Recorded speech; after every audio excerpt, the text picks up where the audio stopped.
welcome back to my channel, All That Jazz. So, I know it's been about a month now. Funny enough, I have been working on this video since before Mother's Day. Yeah, so I have a whole little process when I do these. But if you guys are returning here, thank you so much. If you guys are new here, hey, I'm Jasmine. Nice to meet you. I hope you guys enjoyed the rewrite. If you guys are new here, so this rewrite is strictly fun, and I'm using the same plot points and the same storylines that the Duffer Brothers used for season 5. I just switched things around, updated, brought certain characters back that I feel like would have made this season work better with what the Duffer Brothers put out. Again, this is all fun. If you guys haven't watched the previous videos that I made, this is the 7th entry for the rewrite. So this is episode, what is this, the bridge? Yeah, we're at the bridge. Also, I did try to answer some of the lore questions that the Duffer Brothers didn't answer. So like, what's in the briefcase, the exotic matter, and things like that. That was my biggest reason for bringing her back. So I hope you guys like the ideas that I have in the Oh, I should also add that all of the Mindscape stuff in the Beanstalk plant in episode 8 with 11, Callie, and Max going into the void to fight Henry from the inside, that is incorporated in this episode as well. That way, again, episode 8 can be all about the battle. I really hated how episode 7 really didn't have much of anything in there, any fighting, any battling. It was like a filler episode to me, so that's why I moved it to this episode. Okay, let's go.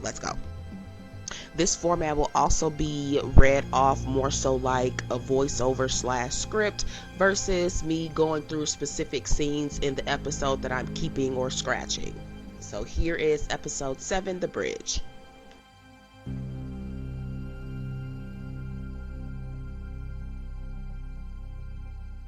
The episode opens with the black screen on a blur that slowly sharpens into Max's eyes. Kate Bush fades out as she finally awakes, finding Lucas hovering over her in a moment of pure relief. The room is cramped and heavy with the smell of ozone, but the terror of the previous hour is replaced by a fragile, quiet reunion. Max and Lucas share a touching moment, as well as Vicky reaffirming Max that she is going to be okay. She just hasn't used her eyes or her body in a long time, so it's going to take some time for her to get back adjusted before Hopper, 11, and Mike come into the room. 11 and Max embrace. This is followed by Mike saying, "Took your sweet time, didn't you?" Screw you, Wheeler. Where am I? Oh, yeah, that would be confusing. We were being hunted by the demo dogs, and we were all like seconds away from becoming lunch when Mrs. Wheeler came and did the laundry. Mike. Holy shit, Mom. Robin, voice trembling, pointing toward the doorway. And him. Hopper snaps his head toward the door. Standing in the settling hazer is Colonel Sullivan. Stepping out from the shadows behind him is Dr. Martin Brenner. Hopper. His hand is on his holster in a blur, leveling his gun at Sullivan's chest while his eyes burn into the man behind him. You move 1 inch, I put a hole in you, and you... He shifts his aim toward Brenner, his voice a dangerous growl. I should have finished you a long time ago. 11, stepping forward, her face turning pale as she looks past Sullivan. Her voice is a broken whisper. Papa? Brenner, his voice is thin and clinical. Hello, 11. I know you're in shock. 11, shaking her head. No, you died. I saw you take your last breath before I left you. The Colonel's men were efficient, 11. They were also under orders to recover me alive by Kay. I've been with her and her team ever since. Hopper, lunging forward, but Sullivan stands his ground, hands raised. Out of my way, Sullivan. This man is a parasite. He started all of this, every bit of it, with his obsession with Henry. He took a boy, he made a monster, and he spent 30 years ruining lives over and over again. 11's life, Callie's life. Sullivan, his voice cutting through Hopper's rage. He is a devil, Hopper, I know that, but he's the only devil who may hold all the knowledge we need to beat this thing. He holds a lot of secrets that can help us fight back. He's a liar. The last time Jane was with him, he tried to hold her there against her will. He's been wanting more power, more subjects, time and time again. 11. Placing a hand on Hopper's arm. Her touch is trembling, but her eyes are locked on Brenner with a hard, cold clarity. Hopper, stop. Elle, he's the reason for everything, all of this. I know. But Sullivan is right. He knows Henry's mind. He may know more about that wall, and She looks at Brenner with pure pragmatism. He did help me get my powers back. Maybe he can help us. And what about him? Looking at Sullivan now. You and your men have been hunting a child for months. How do I know this isn't a way to get her to Kay?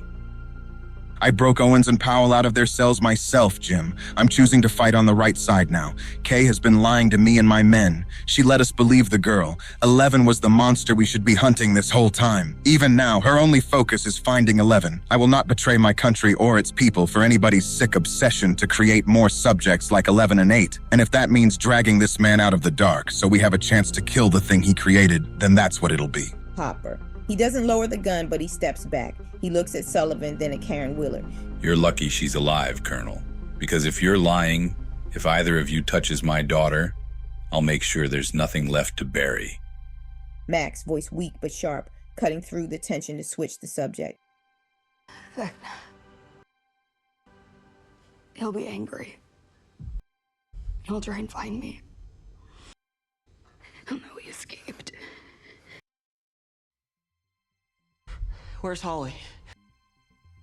Where is she? In the following scene, Holly Wheeler's eyes snap open as she wakes up inside of Vecna's mind layer. She is strapped within a translucent fleshy sack and a thick black spire forced down her mouth. With a frantic clawing desperation, she frees through the membrane and wrenches herself free, gagging as a cloud of dark particles erupt from her lungs. Holly collapses onto the root-covered floor, gasping for air. She looks up and sees him. Vecna is at the center of the root network, dozens of spires still tethered to his back like a parasitic throne. She scrambles to her feet and sprints for the exit of the layer. The camera follows her out onto a jagged ledge, then rapidly zooms out, revealing the scale of the nightmare. The mind layer is a massive petrified root system suspended in the center of the crimson abyss. The silence is broken by a heavy wet slam of the spires released from Vecna's back behind her. He lands on the ground, his eyes fixated on her back as she disappears into the shadows of the rocks. In the following scene, Nancy and Jonathan are stuck inside the melting room, inside the Hawkins lab in the Upside Down. Jonathan is frantically trying to shoulder charge a blocked door as Nancy is watching as she sits on the table. Steve and Dustin burst in from the other side, ending the separation, and Nancy and Jonathan being stuck in this room. The relief is instant, culminating in a brief, awkward hug between Nancy and Dustin before reality of their situation sets back in. Dustin presents Brenner's weather-beaten journal explaining the pulsating mass Nancy shot wasn't a shield generator, but exotic matter, the literal battery holding that wall together. He also delivers a chilling revelation that the wall they've been battling isn't a doorway to Holly, confirming she is not on the other side, which leads Nancy to ask, Then where is she? I don't know. Exactly, but wherever she is, it's not the Upside Down. The following scene is back in the abyss. The camera stays on Holly as she sprints across the jagged obsidian floor of the abyss. The heavy rhythmic thuds of Vecna's footsteps draw closer behind her. Panic rising, Holly's foot catches on a jagged ledge, sending her spiraling. As she hits the ground, she notices a shimmering red-tinted rift in the ground, a thin membrane separating the abyss from the Upside Down below. With Vecna only yards away, Holly frantically breaks through the edge, trying to get closer to the rift, widening the hole with her bare hands. She clutches her necklace and whispers, You can do this! Before plunging through the opening. The camera shifts to the opposite side as she free falls from the abyss floor into the blue sky, heading towards the Upside Down.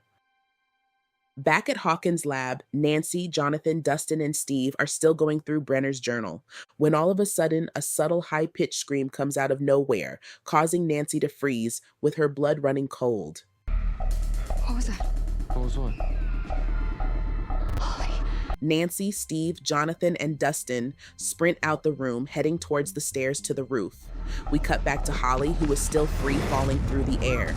The massive silhouette of the Hawkins lab roof rushing up to meet her as she reaches a definite peak. The screen cuts to black as the iconic red neon title sequence begins. After the opening credits, the scene shifts to a wide open field behind Hawkins High School. A frustrated Murray and Erica are assisting Mr. Clark with his Voyager project. A makeshift telemetry array are spread across the grass. They've spent 6 grueling hours trying to launch a balloon experiment to bypass the interference of the Upside Down and locate Dustin and the others. Murray is at his breaking point, pacing the uneven terrain and demanding they give up. But once we trilaterate the 3 signals, I'll be able to pinpoint Dustin's precise location. You can't trilaterate shit if we can't get a signal, so let's just cut our losses now before your star student winds up dead in a ditch. The mention of cutting losses is the final push Mr. Clark needs. He decides to risk the entire experiment for more altitude. He draws his pocket knife and slices the tethers, allowing the balloons to soar higher above the school's tree line. Seconds later, the tracking device abrupts with a steady rhythmic pulse as the signal finally locks on. -80. -44. I take it back, Stuckums, you mad genius! Thank you, Voyager. Calculations incoming. Hold tight. The screen cuts to black and we hear Vecna's voice. You are going to be my spy one last time. Will's eyes snap open. He is gasping, his hands flying to his throat as if feeling the phantom pressure of the vines. Dr. Owens is there, his face illuminated by a dim lamp, watching Will. Will, a ragged, choked sound. Dr. Owens? Owens, calmly, but with an edge of urgency. Breathe, Will. You're in the cabin. You're safe. Will, scrambling back, his eyes wild. How are you here? We all thought the worst. It's a long story involving a very stubborn sheriff and a lot of dark tunnels. Drink this. Your vitals were in the red. What did you see? Will, his hand shakes as he takes the glass. He called me his builder. He said I built the tunnels in my sleep every night. Everything that has happened is my fault. He looks at Owens, eyes filled with self-loathing. He's been using me all this time. He's been watching me all this time. Owens, gently but firmly. None of this is on you, Will. I don't know why he chose you, but I do know he needs you. Will, doubtful. He doesn't need me. He has the 12 kids. I have had nothing to do but sit and think these last 18 plus months. The biggest question I kept getting stumped on was, why not just kill you? He could have done it the week you spent in the Upside Down. He could have done it that night he had you spy for him. Instead, he let them rescue you. He let you unlock this power. He draws his power from the hive, Will. The vines, the spores, the particles, the very things you are still tied to. I believe you are another power source for him. He needs you alive. Will, shocked by this revelation. He asked me to join him. Mike told me you were able to tap into his mind. I don't think he planned on you figuring out you can also do the same to him. Tap into his mind. I believe you can do more than just that, Will. You can mimic him. Everything he can do, the illusions, the reach, you have the hardware for it. I believe you can drain him, Will, like a siphon. The more you use the connection to tap into his mind, the more of his essence you can pull back into yourself. You don't just fight him, you hollow him out. I can't. I'm not even near the hive. I was only able to tap back into the hive mind with the Demogorgon near. I can't do it if I'm not near the hive. You don't need the hive, Will. Clear your mind. Whatever fears you may have, let them go. Whatever is... Will interrupted him. He knows too much. He's shown me things. Things about myself I have never told anyone about. Parts of myself I have hidden from everyone. It may be time for you to face those parts of yourself, Will, to set yourself free from whatever is holding you back. And I'm sorry if you may not be ready to do so just yet. I'm sorry for everything you have had to endure, everything that's been taken away from you. But maybe, just maybe, this is your time to fight back. For you, and for everyone who isn't here to fight beside you. Dr. Owens gently pats Will on his leg, a grandfatherly gesture that feels heavy with the weight of the war. He turns and leaves, closing the door softly.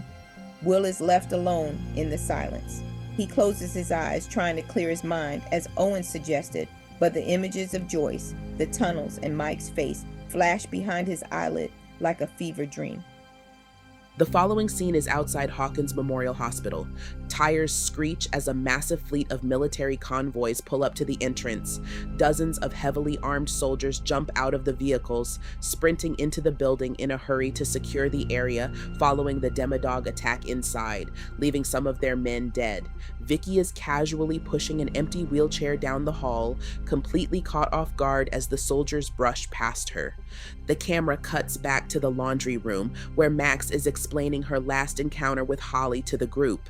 She explains that she told Holly to go home to her house inside the Upside Down, which then causes everyone to try to figure out the nearest rift to use to get inside the Upside Down in order to get to the Wheeler's house. Erica comes through on the walkie-talkie and lets Lucas know that they have found Dustin and the others in the Upside Down.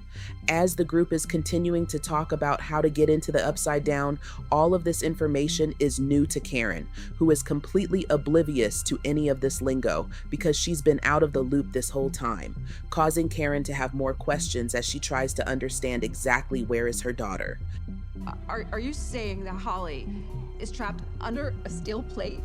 Without context, that might sound troubling, but she's not pancaked under a giant hunk of steel or anything. She's, how do I talk about this? Well, there's this world under ours. Under the plates. The Upside Down. Yeah, it's just like Hawkins, only way suckier. Vicky eventually makes her way back into the laundry room with the wheelchair and lets the group know that they have company, so they need to get a move on it and get out of there. As they're making their way out of the laundry room, Karen does try to come along with them, but she is too weak. Mike has to let her know it's better for her to stay behind and let them find Holly. He gives her some encouraging words on how this same group was able to find Will and bring him back home, so she should have faith in them to find Holly. I know, there's so much that I need to tell you about this Upside Down and Elle, but right now all you need to know is that this group saved Will when no one else could. We did that. And we're about to do the same thing with Holly. We're gonna bring her back to you, Mom. I promise, okay? The following scene cuts to the Hawkins National Laboratory parking lot. The group is pulling up there. Erica and Mr. Clark are already there waiting to discuss their findings. Mike thanks Mr. Clark for assisting before they get started. Mr. Clark lets them know he did track Dustin exactly there at the spot they are standing, but since then he's been MIA and he hasn't been able to find him. This is when Robin lets him know he technically wouldn't be there in the lot per se, leaving him with a confused expression. It becomes clear that Erica didn't specifically mention where Dustin is technically. Mike then questions Erica about not telling him, which is interrupted by Lucas and the others walking up, with Max in the wheelchair, leaving Erica completely shocked. Holy shit. Holy shit.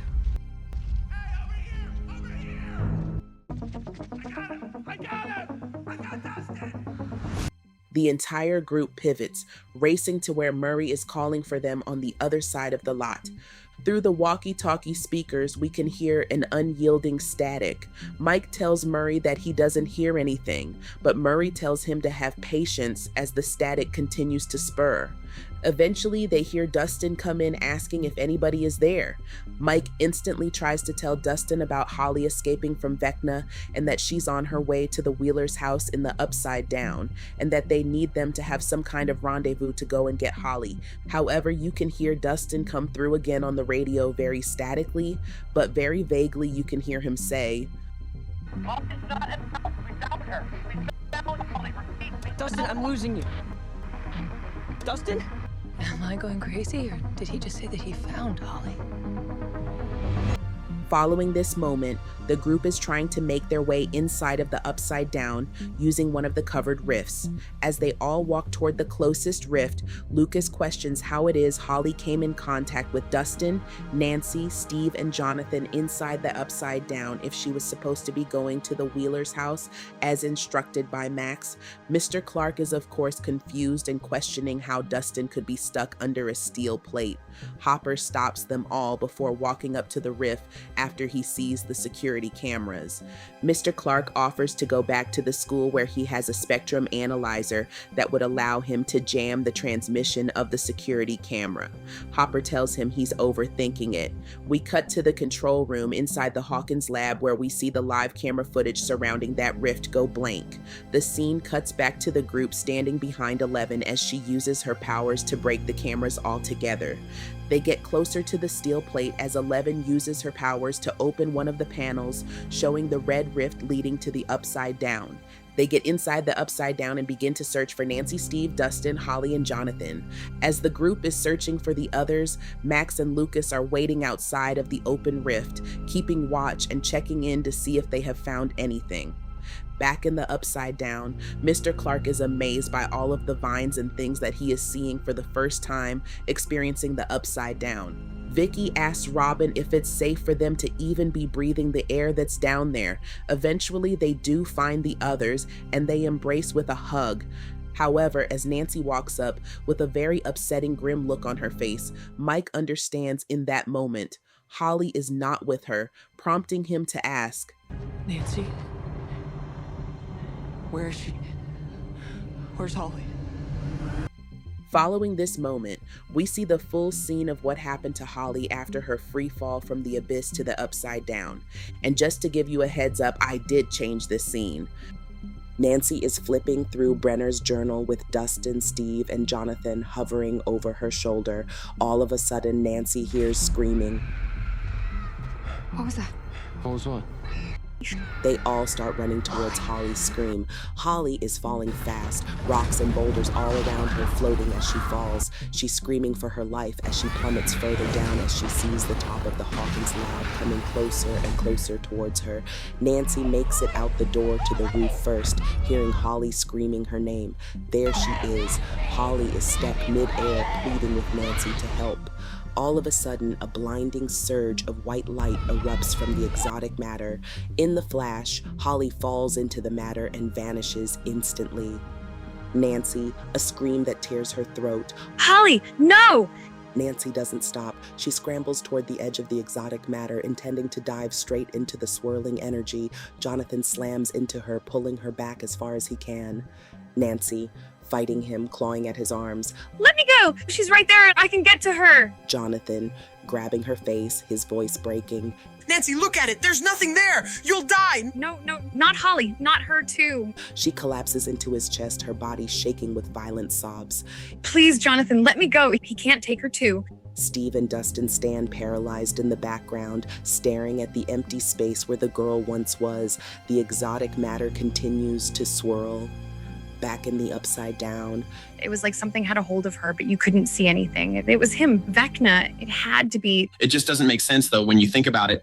Steve, exhausted. Dustin, not now, please. No. Think, why would he do it? Why go through all the trouble of taking 12 kids? He hunted Holly for weeks. He snatched her right out of her bedroom. Why go through all that effort just to let her fall to her death? We saw it, Dustin. She's gone. He's torturing us, Nance. That's what he does. He wants us to give up. He wants us to think the fight is over, so we stop looking. He pauses, his voice dropping to a whisper. He did the same thing to me. The group looks at him. Nancy's eyes slowly focus. After me and Steve had our disagreement, he got inside my head. He made me see Eddie, but it wasn't him. The Eddie I remember would never have said the things he said to me. Vecna eventually appeared as himself, and he told me that by the time we found him and those kids, it would already be over. Nancy, beginning to have some hope. He told you that? Yes. He needs those kids for something. All 12. I don't know what, but they are a set, a collection. He wouldn't let one of them break, not until he's done with them. So you're saying the fall? The light? A trick, a fake out. He made us think that's what we saw. He's counting on you being too broken to keep going, to keep fighting to find her. Nancy, wiping her face, her voice hardening. Then he's going to be disappointed. Let's go. Mike looks up at the sky and the upside down to the abyss as the screen fades and cuts to Holly Wheeler. The focus is on Holly's limp, unconscious body, suspended horizontally in the air, slowly gliding through the thick crimson mist as if resting on an invisible bed. The camera slowly pans out to reveal she is trailing directly behind Vecna, completely tethered to his psychic pull as he walks back to his mind layer. Vecna enters the hollow center of the petrified root network. With a smooth wave of his hand, Holly's body rises vertically, her back slamming against the organic wall. The vines instantly slither across her body, pinning her back against the root structure. From the center of the ceiling, the beating core where the hive mind's energy converges, a thick black spire descends.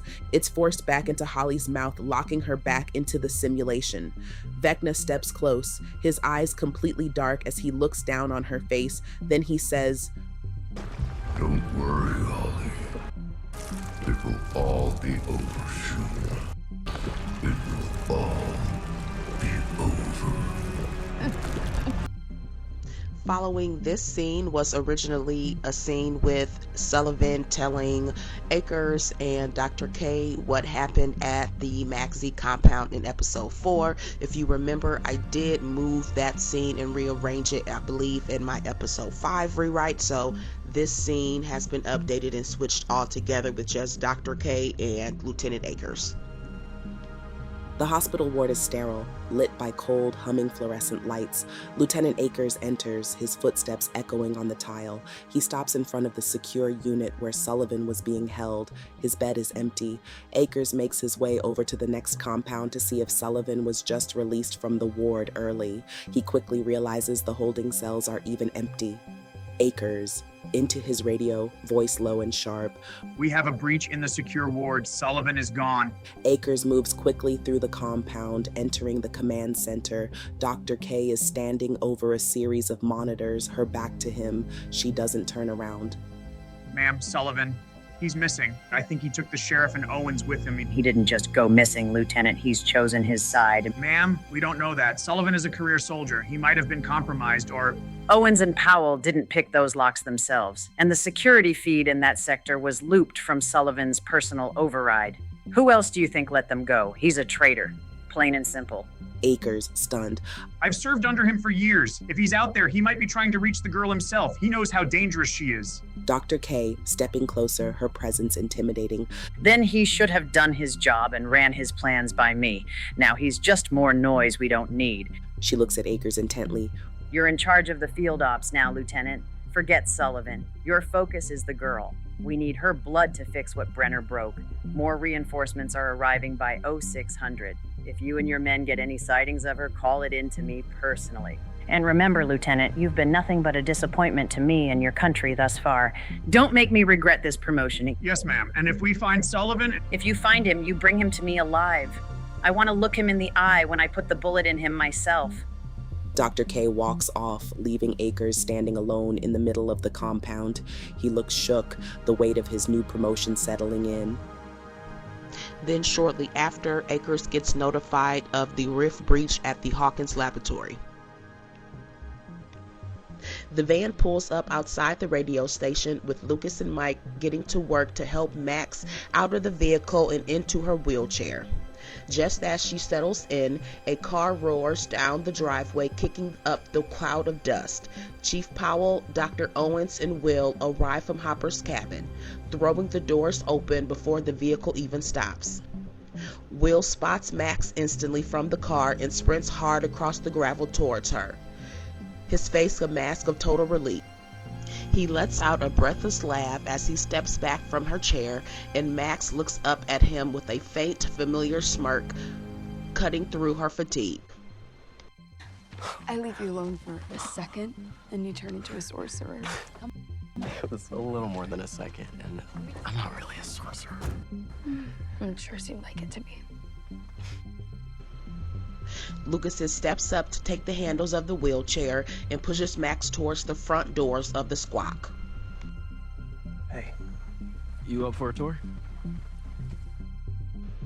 Once inside, the lighthearted tour guide bit fades as Max's smile vanishes, her gaze dropping to the floor under the crushing weight of Holly's capture.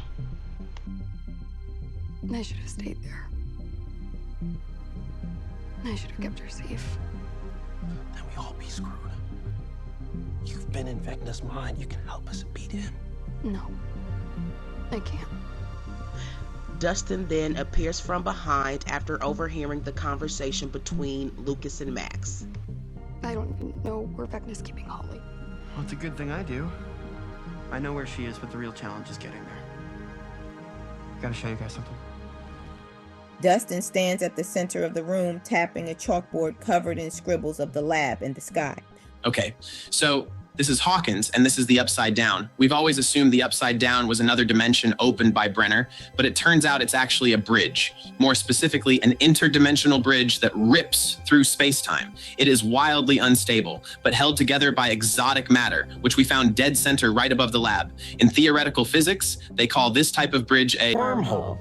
And this wormhole connects Hawkins to here, another world that I've coined the Abyss. Any particular reason? A realm of pure chaos and evil. I'm sorry? D&D. Jesus Christ. All right, Papa.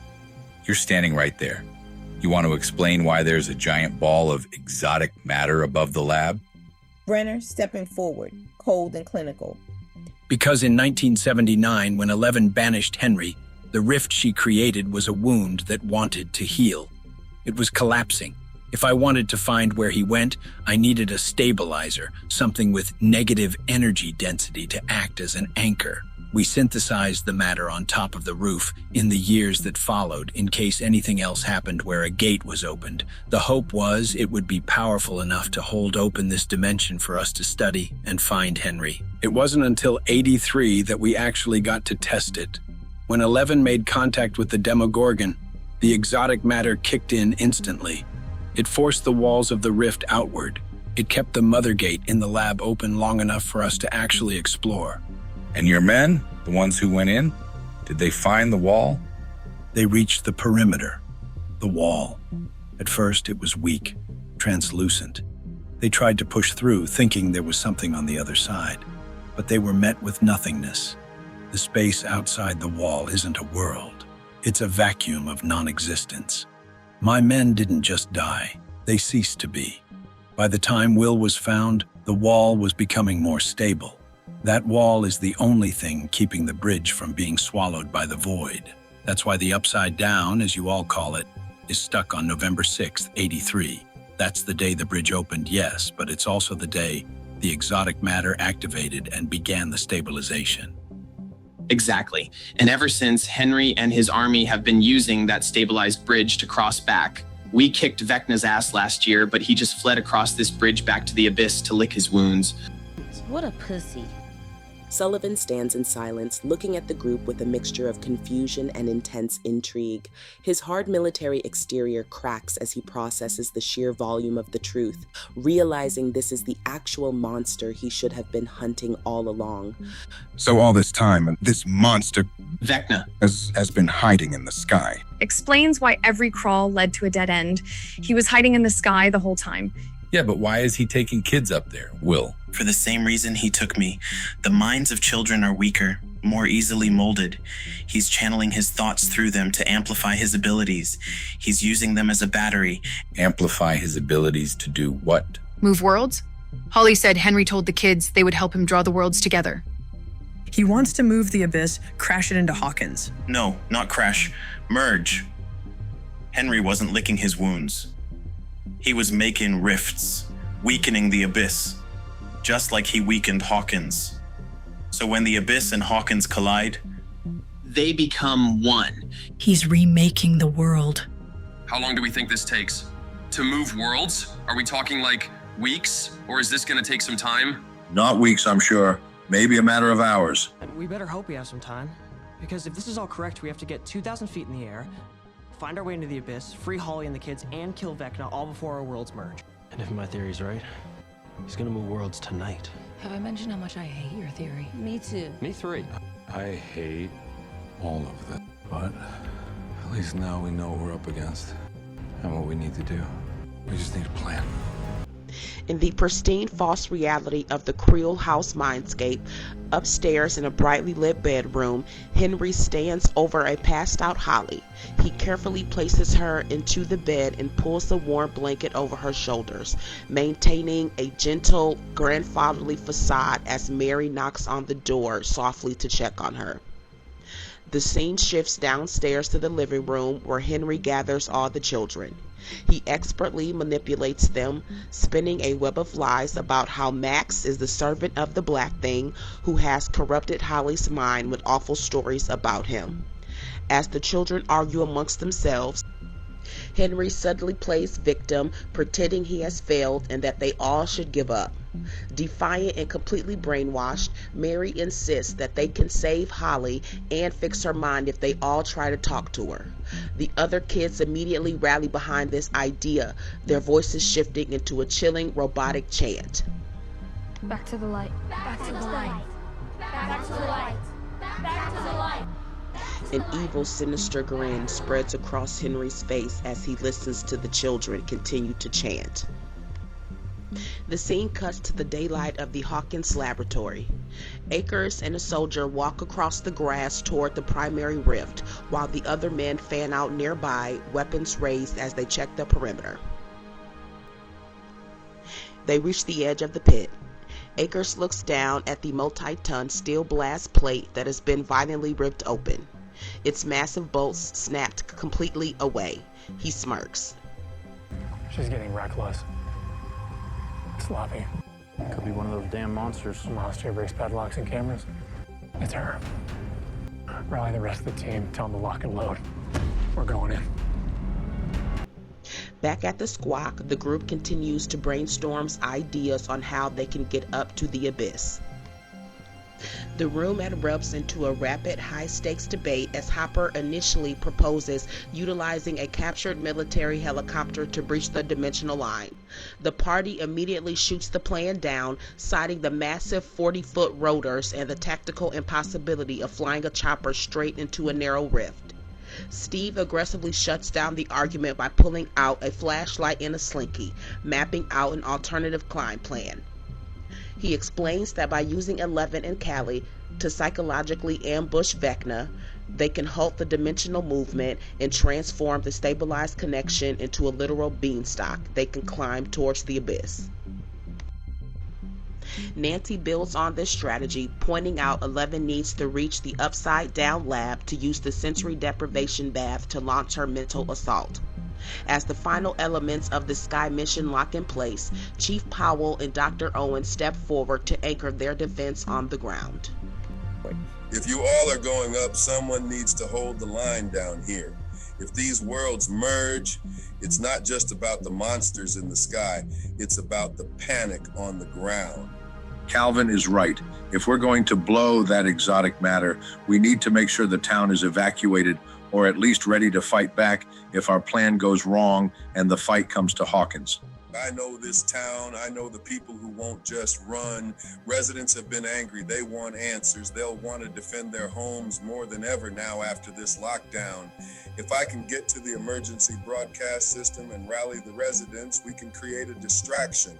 We give you the time you need to hopefully kill Henry and keep the military from ruining the plan. Sullivan, grimly looking at Powell and Owens. I'm going with you. My men are still stationed at the Max Z compound. They're good soldiers who wouldn't want to be on the wrong side. If they see me, if they hear the truth about what Kay has been hiding, I can turn them. We can turn the military's assets against the Hive and help you in any way that we can. You guys sure you're ready to step into all of this? It's my job, Hop. I'm the sheriff of this town. It's time we fight back. I'll coordinate the technical side. If Sullivan can get us into the compound, I can get to one of their phones to call in what's left of my people. One final thing, cherry on top. On the way out, we drop a bomb near the exotic matter. Set a timer, escape the upside down. The bridge collapses, and with it, the abyss, the demos, the mind flayer, all of it, gone. Game, set, match. Then it's settled. You three handle the ground. We take the sky. Brenner, you with me? I need to keep a close eye on you. The scene shifts back to the Creel House mindscape. Holly snaps awake with a violent gasp, completely panicking as she is thrust back into the simulation. The room is suffocatingly creepy. The 11 children stand in a rigid semicircle around the foot of her bed, their expressions blank and hollow. Mary sits next to her on the mattress, offering a false sense of comfort that feels entirely unnatural.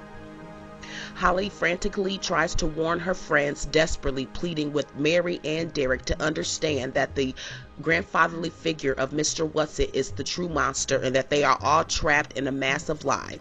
But the brainwashed children completely shut her down, parroting Henry's manipulation.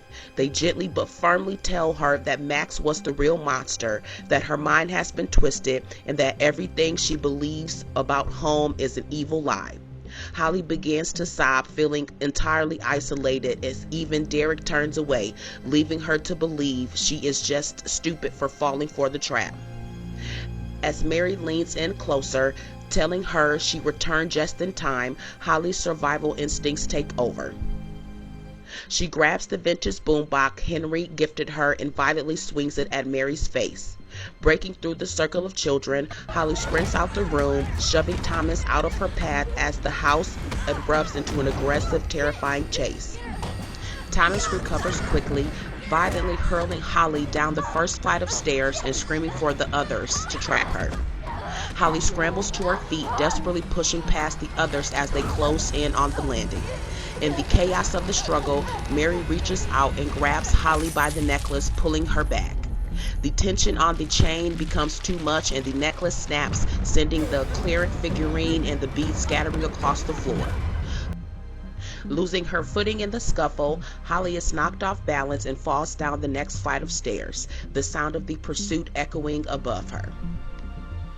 The scene shifts away from the terrifying chaos of the Creel House mindscape and cuts to the cramped, dimly lit isolation of the radio station sound booth. The heavy glass door shuts out the noise of the outside group getting ready for the Beanstalk plan, leaving nothing but an oppressive, ringing silence. Jonathan sits on a low stool in the shadows, his shoulders slumped and his face completely hollow as the crushing reality of losing Joyce anchors him to the floor.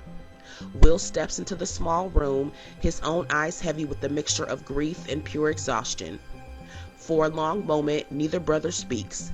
The shared weight of the Byers family legacy hangs in the air between them. A quiet, devastating pause before the final war erupts on the other side of the glass. Jonathan, her voice barely a whisper. I didn't believe it, even when Hopper told me. I kept thinking she'd just walk through the door with that look on her face, like she'd found a way to fix it all. She was so brave, Jonathan. She never backed down from him. Not once. She stood right between me and Vecna, and she looked him in the eye like she was ready to fight. He was just too strong. Jonathan, looking up, his voice cracking. Did she say anything? At the end? She told me she loved us. Both of us. She told me we had to take care of each other now. Jonathan, wiping a stray tear, nodding slowly. That sounds like her. Will, looking worried.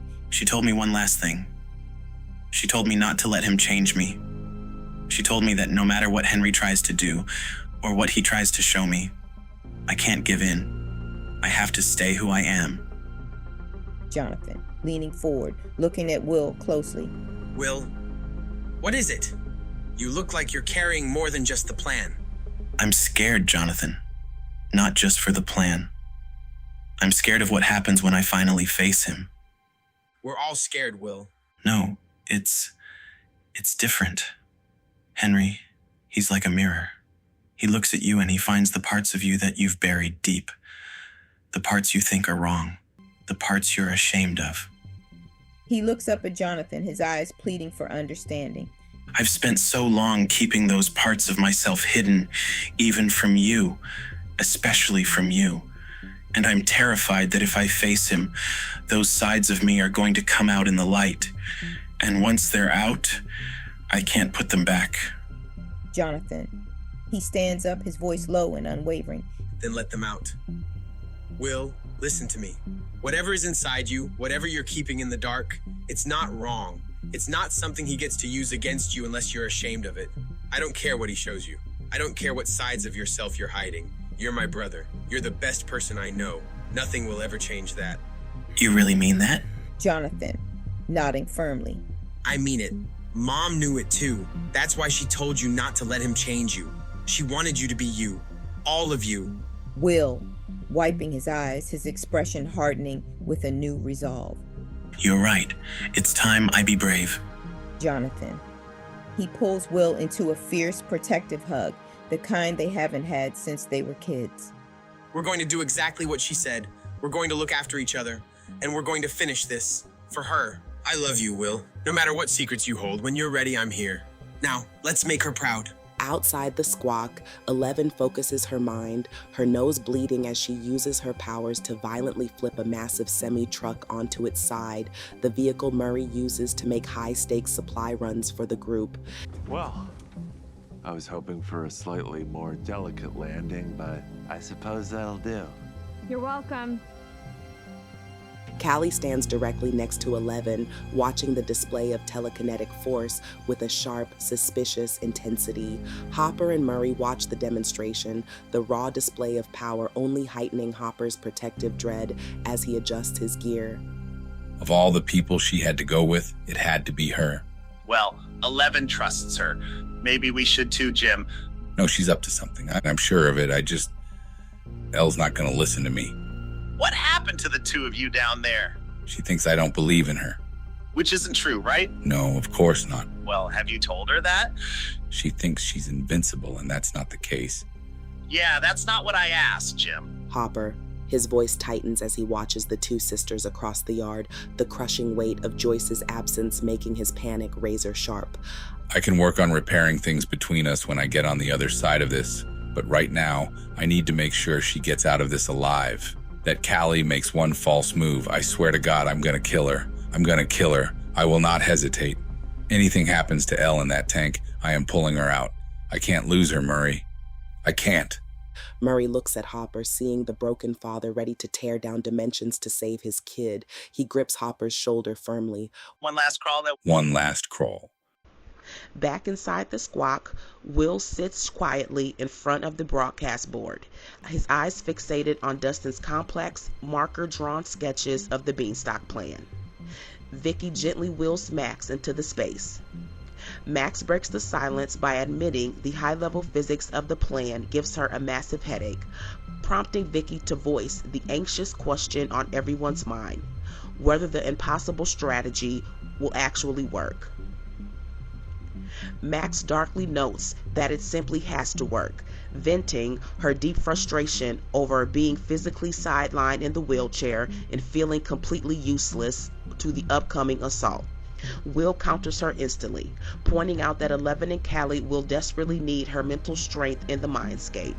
He confesses that he is the one who feels truly useless, paralyzed by the terror of what might happen if he enters the physical abyss and steps directly back into the heart of the hive mind after his history with the possession.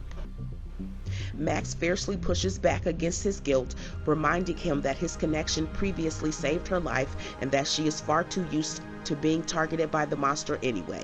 She grounds him, shifting the conversation to the reality of the nightmare world she just escaped from, which prompts Will to look down at her with a quiet, burning curiosity. How did you survive in there this whole time in Henry's mind? Honestly, luck. I found this cave. It was this old memory of his, and he was terrified of it. He wouldn't go in. Scared the living shit out of him. Underneath all those scars, he's still human. A psychopath with a serious god complex, but human. I guess we're all scared of something, right? The following scene moves quickly across the main floor of the squawk, showcasing the chaotic preparations as the party gears up for the looming apocalypse. First, Robin walks up to Mike's workstation where he is meticulously configuring the remote bomb trigger. Using a bicycle belt to demonstrate the basic wiring, he proudly explains the mechanics of the makeshift detonator. The focus quickly shifts from the bomb itself to the massive blasting through the studio speakers. Robin aggressively criticizes Mike's chosen Save the Word soundtrack, arguing that blowing up the Upside Down requires something with much more tactical energy than the Butthole Surfers. Mike fiercely defends his record choice as the creator of the bomb, but Robin mockingly counters with her own alternatives until Mike completely shuts down the music trivia debate to focus back on the trigger. Directly across the room, Nancy steps into the frame next to Steve, who was clumsily inspecting a military rifle. She gives him a skeptical, intense look and questions if he has actually ever handled a real weapon before. Steve sheepishly admits his experience is limited to air rifles and playing duck hunt, which Dustin validates from the side. Brushing the firearm away, Dustin presents a much better alternative, handing Steve the same spiked makeshift shield and spear weapon he and Eddie weaponized in season 4 to battle the Demobats. Nancy walks away to let them have their space and the mood turns somber. Steve pauses, looking at the familiar weapon, and steps forward to apologize to Justin for his past jealousy and anger. He admits he handled his grief poorly and reveals that he simply lashed out because he deeply missed his best friend. Dustin softly smiles, completely forgiving him as they share a warm laugh over Rubik's Cubes and Steve's brilliant beanstalk strategy, cementing their unbreakable bond before facing the final gauntlet. You die, I die. You die, I die. The scene shifts back to the hill overlooking the Max Z compound. Back at the church lookout, Erica is looking through binoculars, her eyes fixated on the heavily guarded entrance as she coordinates the hack. Right beside her, Mr. Clark monitors the makeshift telemetry equipment, waiting to lock onto the automated frequency. A heavy electronic buzzer sounds in the distance as the system overrides the security gate. Back outside the squawk, Murray sits in the cab of his massive supply semi-truck, staring at the ignition as the walkie-talkie crackles. He grabs the receiver with a confident grin. Here. Tell Snookums his timing is mwah, because Santa's sleigh is almost ready. Piece of shit! The scene continues, moving away from Murray and focusing on 11 and Callie, who are sitting on the ground with their legs crossed, positioned back to back. The real-world ambient sound of the yard fades down to a low hum as Callie speaks, and the moment she does, the camera cuts to the two sisters inside the endless black void. The two sisters share a quiet greeting, trading thoughts on the rarity of sharing their minds like this, but the initial comfort quickly fades as Callie pushes for answers about what comes next. 11 proposes a simple solution, using the destruction of the dimensional bridge to completely wipe out Dr. K's lab and end the experiments for good.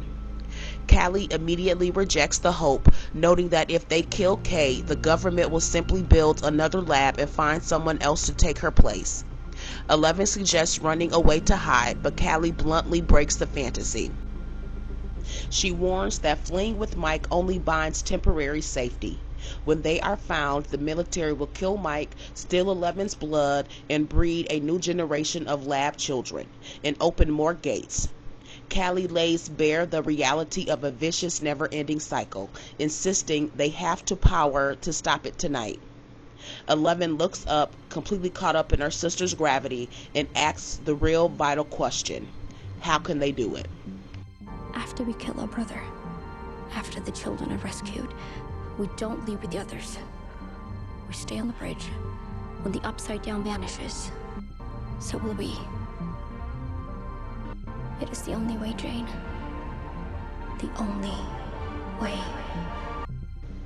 Before 11 can process the chilling finality of the statement, the loud truck horn blares through the psychic link, shattering the void like glass.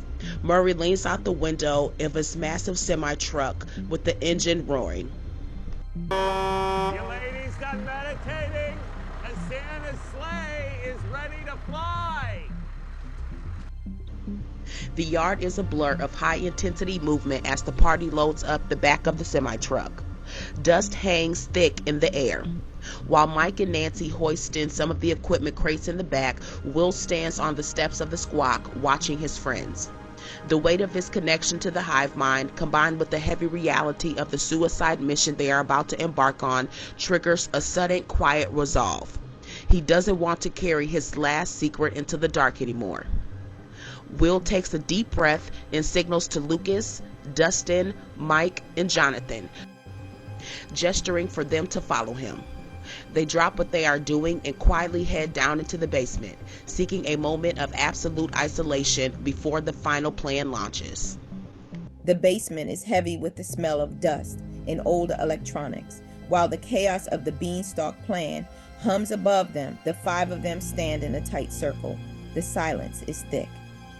Will, looking at the floor, his voice trembling. Before we go up there, I need to say something, because I don't know what's waiting for us on the other side of that climb, and I don't want to leave anything left unsaid. Mike, softly. Will, you don't have to do this right now. I do. He looks up, eyes glassy, looking at Mike, then Lucas and Dustin. For a long time, I thought I was broken. I thought the reason I felt different was because of the upside down, because I was zombie boy. I thought the mind flayer took something out of me and replaced it with this thing that made me not like the others. Jonathan, stepping closer, his hand resting firmly on Will's shoulder. Will, taking a shaky breath. But it wasn't the upside down. It's just me. I'm different. I don't like girls. And I've been so scared that if I told you, if I said it out loud, you'd look at me the way everyone else in this town does, like I'm a mistake. A heavy silence follows. Will's chest is heaving as he waits for the reaction. Mike is the first to step forward. Will, it doesn't change anything. You're our cleric. You're my best friend. Nothing, not Vecna, not this, nothing is ever going to change that. Dustin, wiping a tear away, voice cracking. Yeah, I mean, we've fought literal interdimensional demogorgons for you, Will. You really think we're going to draw the line at who you're attracted to? Lucas, nodding firmly. We're a party, Will. Always. We finish this for Max, for Joyce, and we finish it so you can finally live a life where you don't have to hide. Will looks at his brother, then at his friends, his eyes red, but his gaze finally clear. Will, voice steadying. We finish this. We end this. For my mom. For everyone who isn't here to stand with us today. For everyone we've lost. Mike, nodding solemnly. For everyone. Jonathan, squeezing Will's shoulder, his voice thick with pride. I'm proud of you, Will. More than you know. I will always love you no matter what. Always remember that. Dustin, stepping forward, wiping his face with his sleeve. And once it's over, once we win, you're going to be free, Will. No more shadows, no more hiding who you are. We're going to have the longest campaign of D&D in history. We'll be back in the basement with a few pizzas, just like old times, like before any of this even started. Lucas, with a small smile. No world-ending stakes, just the dice and us. Will, a small, tearful smile breaking through. I'd like that. I'd really like that. Jonathan, taking a deep breath, looking toward the stairs where the light of the station filters down. They're waiting for us. He looks at the group of boys who have become men in this basement. You guys ready to go climb a beanstalk? Mike, gripping his flashlight, looking at Will with a new, deep level of respect and understanding. Ready as we'll ever be. Jonathan, Lucas, and Dustin head up the stairs, their footsteps heavy on the old wood. Mike lingers at the bottom, watching them go before turning back to Will. The two of them stand alone in the dim, dusty light of the basement. Mike, rubbing the back of his neck, struggling to find the words. Will, about what you said, I feel like such a jerk. Will, softly. You don't have to do that, Mike. No, I do. All this time, I've been so caught up in Elle. I've been so caught up in her that I didn't see you. I didn't see how much you were hurting right in front of me. I'm supposed to be your best friend. I'm supposed to be the heart, right? I've been so focused on keeping her safe and hidden that I also forgot you needed me too. I'm sorry if you felt like I've left you behind. Will, a sad, knowing smile touches his lips. You didn't leave me, Mike. You just grew up. And I was trying to hold on to something that maybe was never meant to stay the same. Mike, stepping closer, his voice dropping. It's not just that. I know how much you've done for me. That painting. The way you talked about Elle needing me. I know now that you were talking about yourself, too. And I'm sorry I couldn't give you that back in return. He takes a deep breath, and for the first time, the tension in his shoulders vanishes. He looks at Mike with pure platonic love. Hey, look at me. We're okay. Truly. You were my first everything, Mike. My first friend. My first hero in a sense, too. You've always had my back. He pauses, the weight of the word hanging in the air. My first love. Mike looks at him, eyes welling up with tears. And maybe a part of me will always love you, but I've realized that the way you love Elle, that's okay. I'm okay with that, and I've accepted it, because the way you love me as a friend, that's enough, and it always has been. Mike, voice cracking as a small smile breaks through. Are you sure? Will, nodding firmly. I'm sure. I'm not the broken kid anymore, Mike. I'm not hiding. And once we kill Henry, I'm going to find someone who looks at me the way you look at her. The way Hopper looked at my mom. But until then, I just need my best friend. Mike, a look of immense relief washes over him. He pulls Will into a tight, brief hug. You've got him. Always. He pulls back, wiping his eyes, trying to lighten the mood. Besides, you can do a lot better than me. Both of them begin to laugh through their tears. I'm sure.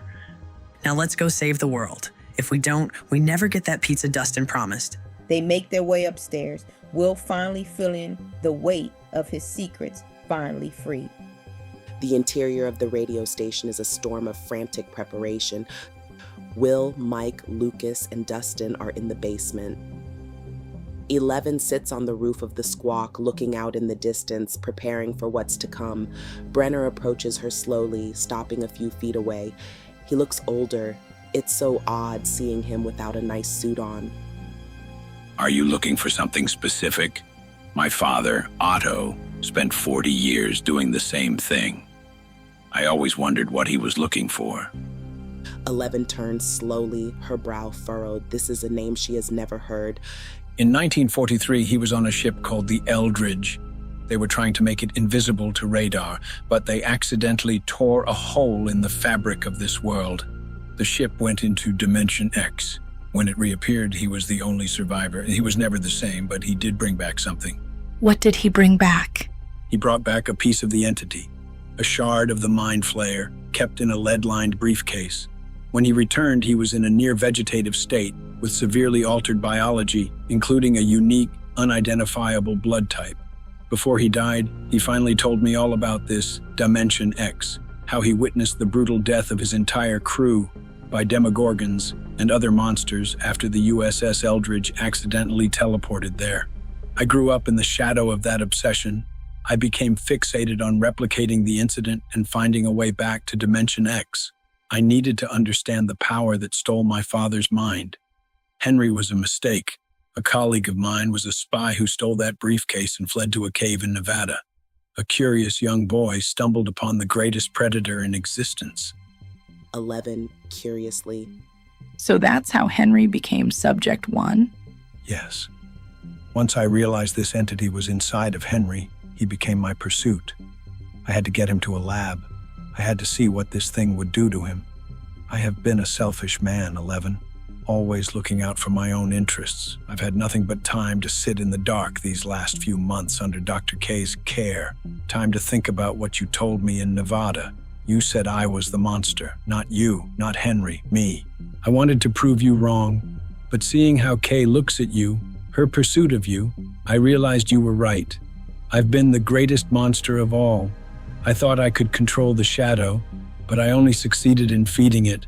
And now, you and your friends are paying for it. For that, I am truly sorry. Brenner steps closer, his voice dropping to a low, heavy rasp. Henry was my first failure.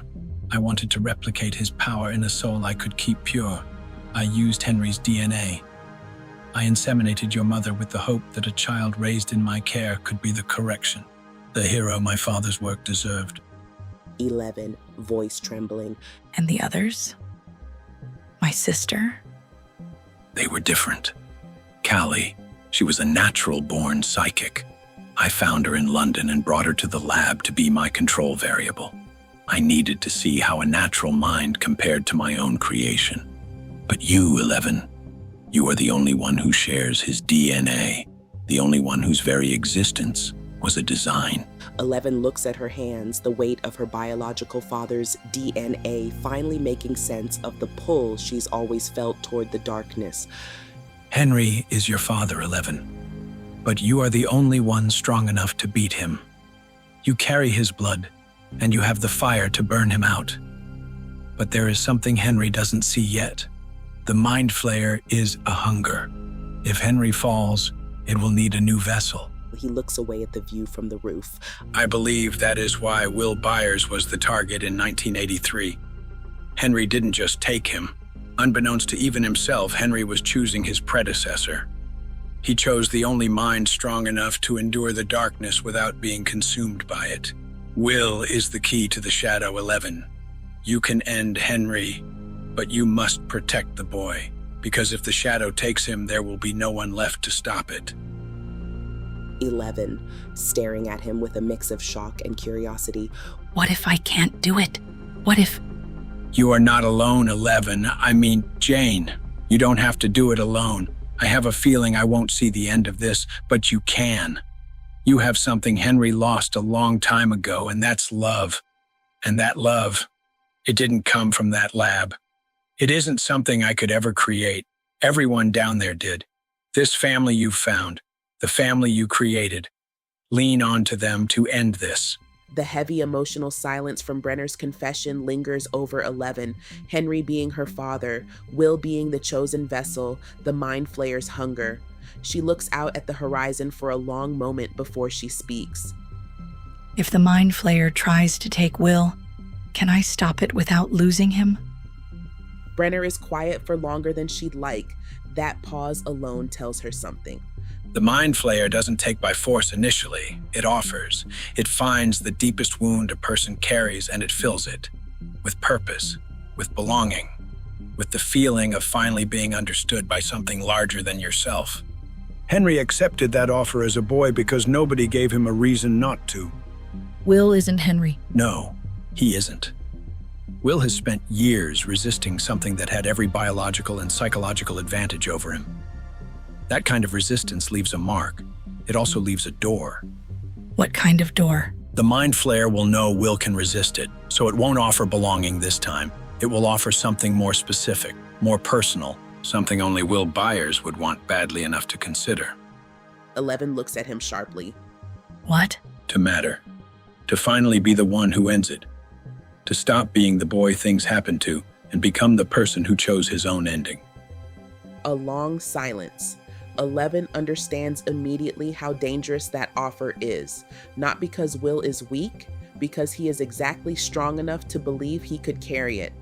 The only thing that broke as the Mind Flayer's hold on him was love, not power, not resistance, love. The people who ran toward him instead of away. If he faces that offer alone, I cannot tell you with certainty which way he falls. So we can't let him face it alone? No, you cannot. Another long silence. Brenner looks at her with something that isn't quite clinical detachment anymore, but hasn't fully become something else either. There is something else you should understand. If Will chooses to sacrifice himself, and I believe at some point he will consider it, stopping him may not be the answer. I'm not letting him die. I'm not suggesting you let him die. I'm suggesting that the choice has to be his. Taking it from him would be doing what the Mind Flayer does, what I did, what Henry did. You cannot love someone by removing their agency. 11. Even to save them. That lands hard. 11 looks away. If he chooses it, witness it, honor it, and then decide what you're willing to spend to bring him back. The weight of that sits between them. 11 already knows what she'd spend, everything, and Brenner can see it on her face. That is what Henry never had, someone willing to spend everything, not for power, just for him. He says it like a scientific observation, but it doesn't quite sound like one. The love you said Henry lost. The thing you said you couldn't create in a lab. She turns to look at him directly, not accusatory, just honest. Did you ever feel it? For any of us? Love? Brenner is quiet for a long moment. He looks out at the same horizon she was just staring at. When he finally speaks, his voice is lower than it's been the entire conversation. I told myself it was pride, what I felt watching you become what you became. I told myself that was sufficient, that was enough. He pauses. I was wrong about many things, 11. That may be the one I regret most. He doesn't look at her when he says it, can't quite manage it, and somehow that's more honest than anything he said all night. 11 looks at him for a long moment. Something she's been carrying since childhood quietly settles, not resolved, just set down. Then Mike's voice shouts urgently from below. Elle, we need you down here for this. 11 looks back towards where she heard Mike, then back at Brenner one final time. No more words between them. She turns and walks toward the rooftop door. Brenner watches her go, alone on the roof with everything he didn't say and everything he just did for the first time in his life. The atmosphere has shifted completely for Will. Having stripped away his final secrets, he feels lighter, the lingering fear of his own identity replaced by raw, burning courage. He sits cross-legged in the center of the studio floor, surrounded by Mike, 11, Lucas, Dustin, and Jonathan. No longer running from the darkness inside him, he closes his eyes and deliberately focuses his consciousness upward, willingly tapping straight into the hive mind to try to spy on Vecna. Will closes his eyes, his breathing slowing until it almost stops. Suddenly, the room is bathed in a flickering red haze, and the air grows thick with the smell of wet earth and ozone. Will's vision shifts. He is no longer in the booth. He sees the abyss, a hollow, pulsing void where the children are suspended in fleshy spires. Will taps into the mind of the first child he sees, Debbie Miller. His POV switches to her perspective. He focuses on Derek, who is frantically shoving other children aside. Derek drops to his knees beside a small, slumped figure. It's Holly. She is pale, a jagged, bleeding gash across her forehead from where she was thrown down the stairs. Derek, frantic and tearful. Holly, wake up! Please, wake up! Holly's eyes flutter open, unfocused and pained. She winces as two other children, Thomas and Glenn, still fuming from the fight, pull her roughly to her feet by her arms. She tries to fight, but her movements are sluggish. Holly, weakly. He's the monster. Please listen to me. He's the monster. Come on, you have to believe me. Please. You have to believe me. You have to believe me. I saw... Will feels a cold, oily presence enter the room. He sees Henry step out of the shadows, his face a mask of calm, paternal manipulation. Now, children. Let Holly go. I'm sure she understands now that Max was lying to her. She only told her those stories to trick her into helping her, to manipulate you. Max isn't who she says she is. Isn't that right, Holly? Or do the rest of your friends have to continue getting you back to the light? Henry gives her a sinister, knowing smile. He turns, and for a split second, it's as if he's looking directly at Will through Debbie's eyes. Will tries to lunge forward to push into Henry's own thoughts, but he hits a wall of pure, agonizing static. His nose begins to bleed, a heavy, dark flow. Will gasps, his eyes snapping open back in the sound booth. He collapses forward, called by Jonathan as the red haze vanishes. Will, what did you see? Will, gasping for air, clutching Jonathan's arm. She's alive. Holly's alive. Slow down, Will. Take a breath. Henry, he's turned them against her. The kids are trying to lead her back to the light. She's hurt. She had a gash on her forehead. I tried to get into his head too, but I couldn't get through. He's starting soon, Jonathan. We have to hurry. I can feel it. He's getting ready to begin now that she's awake. I have to go back in. Jonathan, noticing how drained Will is. I think you should wait to try again when we are closer to the tower. You can't drain him if you are too drained before it all begins. He's right. Even 11 has to recharge her battery. The good news is, Dr. Owen's theory was right. You don't need to be close to the hive to tap in. You can try again when the plan is in motion. 11 watches silently but doesn't say anything. All she can think about is everything Brenner told her as she prepares herself to save her friends. Will has to make his choice.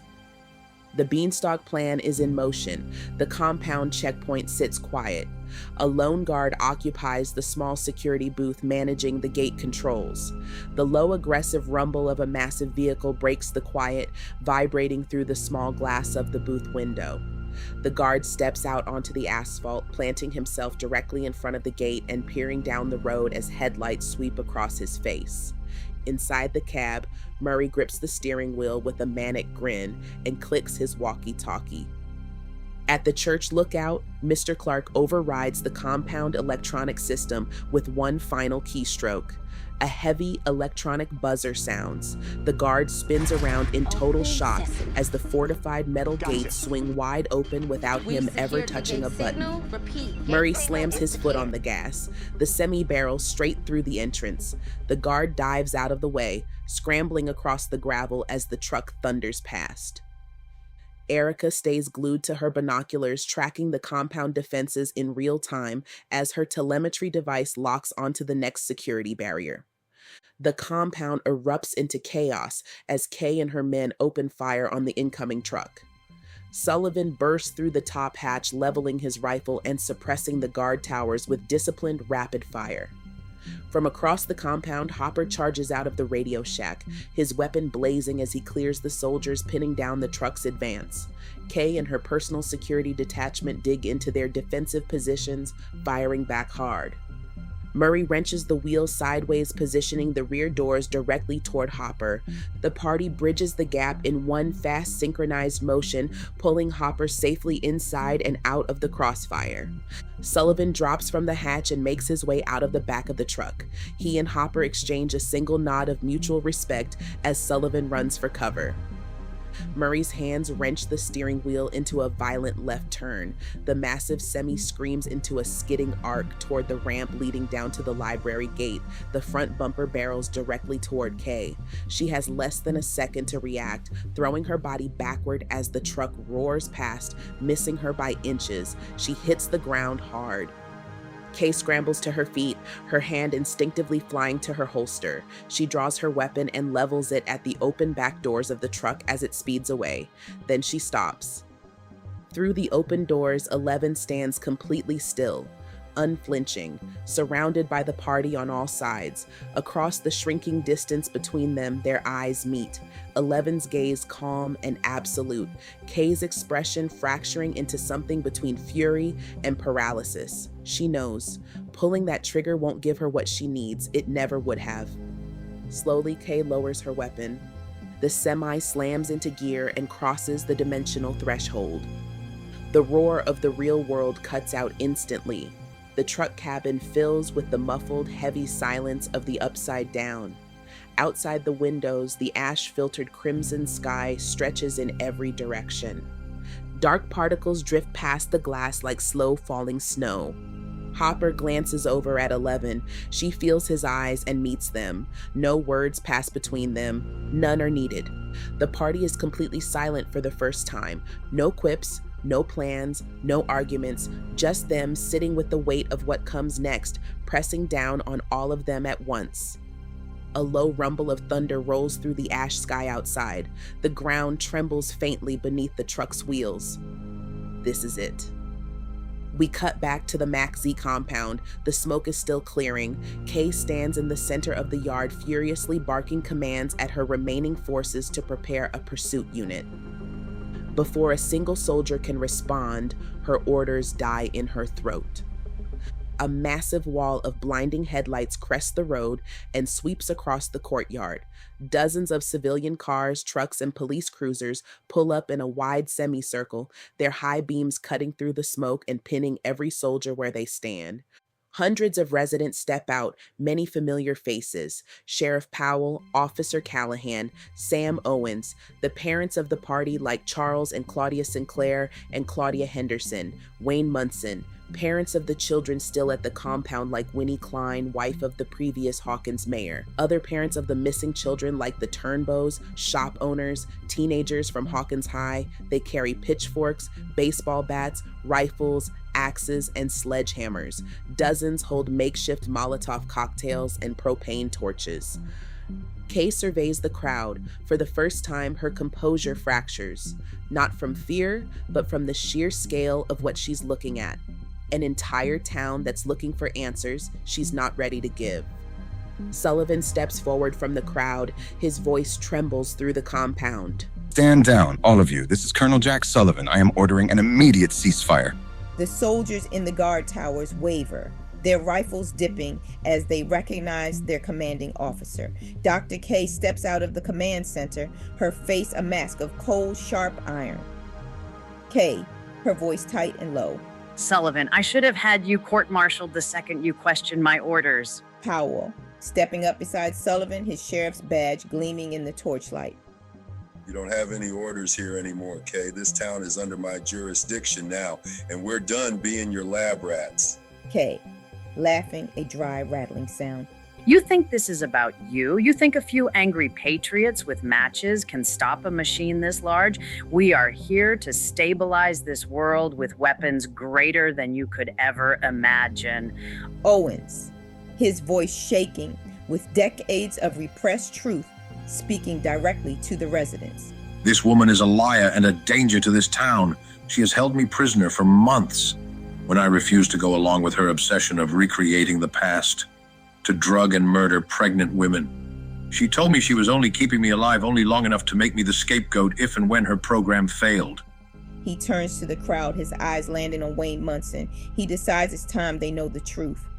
Listen to me, Eddie Munson wasn't a devil. He was a hero who died protecting a town that hated him because it was easier to give the horror in this town a face to blame, but He points a trembling finger at Kay.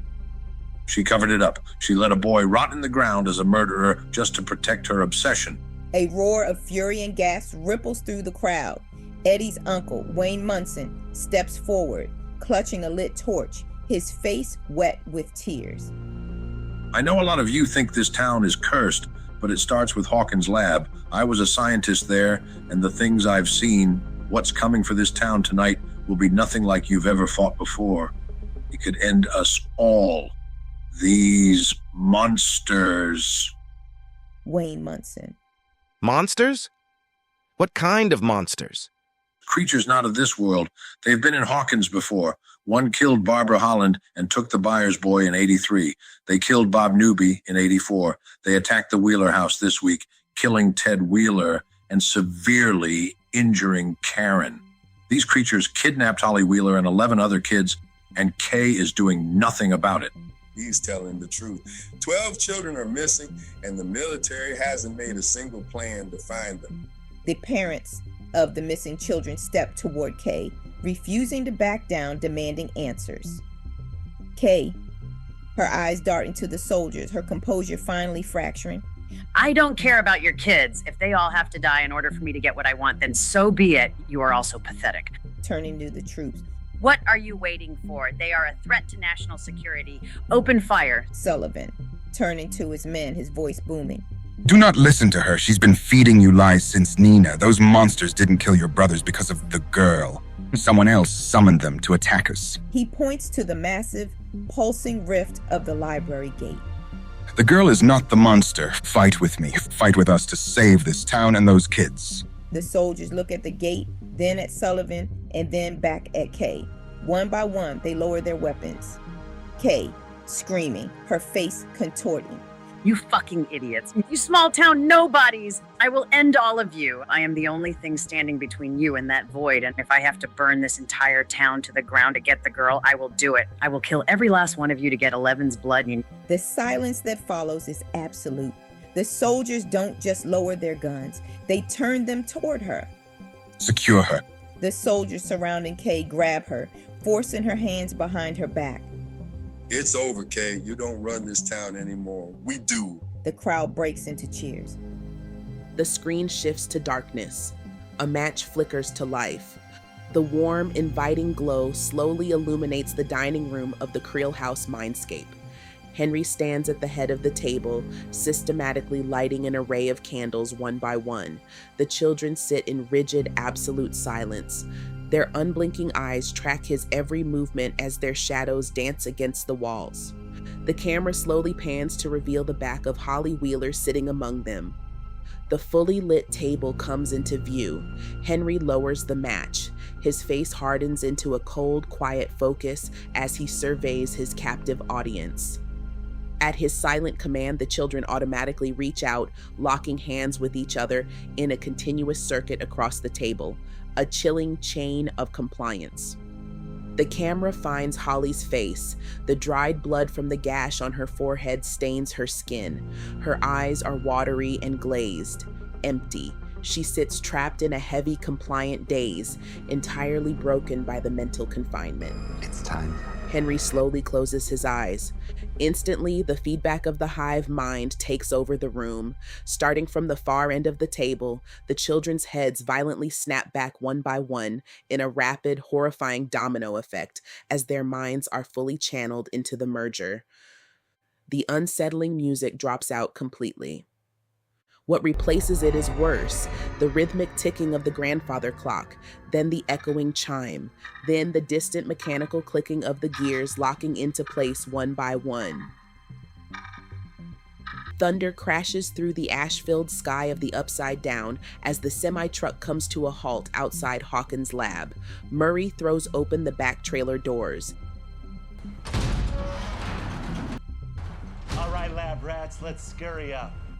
An entire dimension's about to come crashing down on our heads. The air inside is thick and tense as the group prepares to disembark and begin their part of the plan. 11 stands, her expression fixed with the weight of Brenner's final truth and the sacrifice she's planning with Callie. Mike grabs her by the arm, stopping her before she can step toward the doors. He looks at her with raw, desperate hope. Hey. Is everything okay? Listen, I know this plan is totally mad and a million things have to go right and a million things could and probably will go wrong, but we can do this. I know it. One last fight and this whole nightmare, it'll be over. It'll finally be over. 11 looks back at him, the silent weight of what she's hiding, that this may be their final goodbye, sits heavy behind her eyes. She doesn't speak. Instead, she steps forward and pulls Mike into a fierce, emotional hug, holding on like it might be the last time she ever will. She breaks away with a sharp, determined nod, then turns and exits the trailer. Hopper, Kaylee, Brenner, and Murray follow close behind her, walking to the lab to begin the plan. A mile away, hidden in the shadows of the twisted trees, Akers adjusts his military binoculars. The glass frames 11's silhouette perfectly. A cruel smirk stretches across his face. Well, hello there. Beside him, a heavily armored soldier reaches for the radio clipped to his tactical vest. Mac, this is Wolfpack. Do you copy? What the hell you think you're doing? Alerting the doc. Akers violently smacks his hand away before he can key it, glaring at the man with pure arrogance. The memory of his recent promotion from Dr. K and their last encounter burns fresh in the back of his mind. That bitch is a god complex. All she'll do is slow us down. No. We're bagging this freak ourselves. We return to the pristine false reality of the Creel House dining room. Henry sits at the head of the table, eyes locked shut, continuing his silent ritual. The camera slowly pans upward, hovering directly over the table, looking down at Holly Wheeler from a high angle. Her head is tilted back, pressed completely against her chair. Her eyes have rolled back, stark milky white, as psychic energy channels through her small body. The screen cuts sharply to the visceral physical reality of Vecna's mind lair. Holly hangs suspended in her organic cocoon, a thick black spire driven deep down her throat. The camera pans across the root-covered cavern, revealing the other children trapped in their own fleshy cocoons, similarly tethered to the ceiling. The lens tilts upward toward the center of the lair. Vecna hangs suspended high above, a dozen spires hooked directly into his back like a parasitic web. Suddenly, a massive organic mass at the center of the lair begins to beat, pumping like a living heart. A low rhythmic thrum vibrates through the cavern walls. As it beats, the heavy echoing chime of the grandfather clock rings out through the atmosphere, louder and more mechanical than before. The entire dimension reacts. The jagged obsidian ground groans before tearing open into massive expanding cracks. The rifts split across the wasteland. High above the chaos, the monumental floating boulders of the crimson sky begin to drift, slowly shifting out of their orbits and moving down toward the upside down below. The compound is a hive of activity, but the military precision is now layered with civilian grit. Colonel Sullivan and a group of his loyalist soldiers are loading heavy crates of ammunition and medical supplies into the back of a tactical truck. Sullivan, barking orders as he walks the line. I want the flamethrowers front and center on every vehicle. We're not crawling through the mud this time. We're driving straight into the mouth of it. If it moves and it's not human, you burn it until there's nothing left but ash. In the background, the scene is a portrait of a town preparing for war. Residents are gathered around makeshift armory stations. You can see Mr. Turnbow, the town's go-to for construction, helping soldiers reinforce the barricades around the primary rift. Officer Callahan, usually known for his sarcasm, is uncharacteristically grim. He's standing by a police cruiser, handing out rifles to a group of ex-military residents who have volunteered to hold the perimeter. He gives a stiff, respectful nod to Sullivan as they lock eyes. Nearby, the parents of the party are doing what they do best, taking care of their own while preparing for the worst. Charles Sinclair, Lucas's father, is working alongside a group of soldiers, helping them set up a fire line of propane tanks and ignitable traps along the fence. He's focused, a man who survived his own wars and is now fighting for his son. Claudia Henderson and Sue Sinclair are at the medical and supply tent.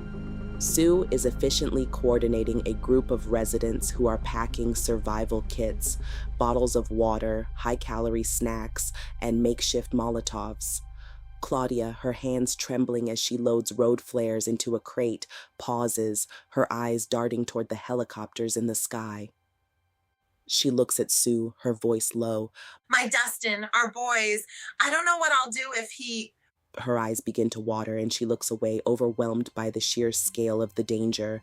Ted and Karen, Holly. Sue, reaching out, she firmly squeezes Claudia's hand, grounding her. Hey, look at me, Claudia. She waits for Claudia to meet her eyes. They are strong and smart kids.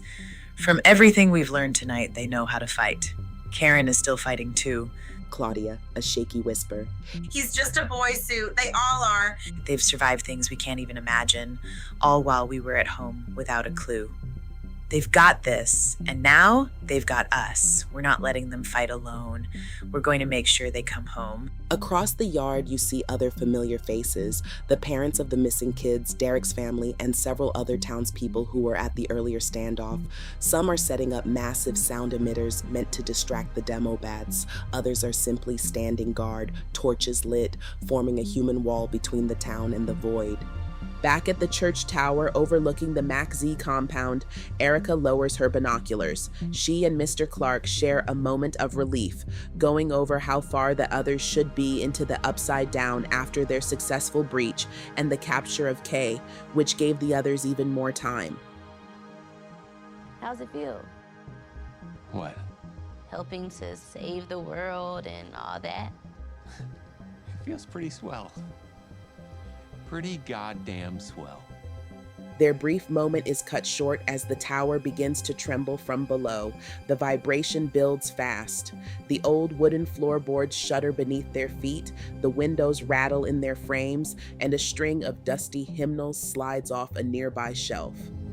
The telemetry equipment spikes violently, the screen filling with static. A warning tone begins to pulse. Mr. Clark's smile is gone instantly. That's not the truck.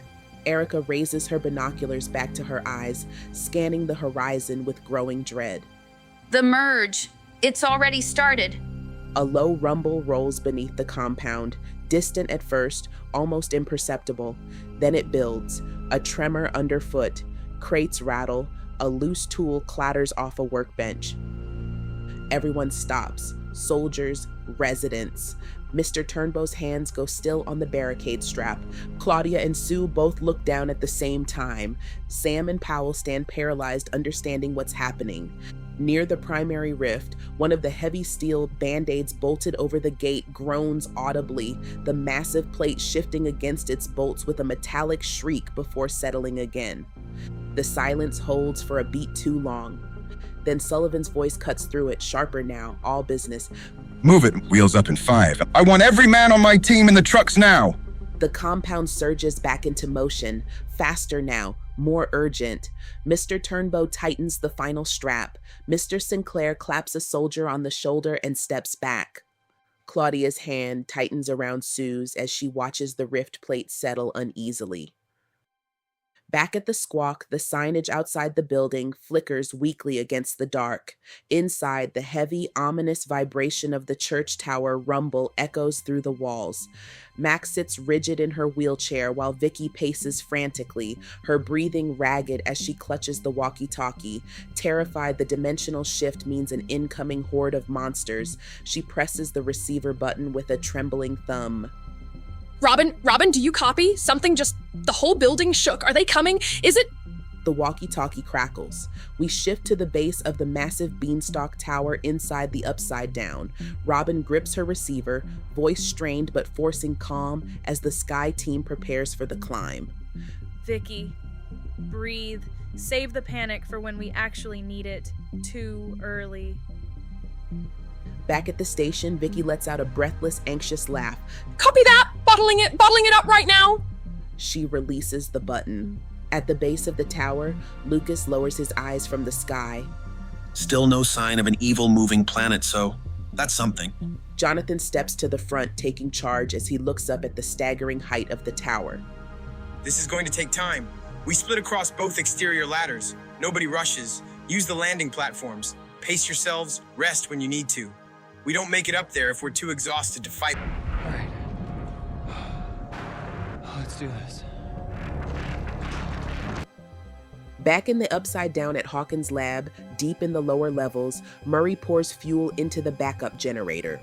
Back upstairs, Hopper leads 11 and Callie through the ruined concrete hallways, Brenner guiding them toward their destination. Hopper's flashlight beam slices through the drifting ash as they enter the sensory deprivation tank room. As they step across the threshold, the overwhelming weight of past memories hangs thick in the air around 11. Callie sees it on her face immediately. You okay? The question triggers a visceral 15-second flashback.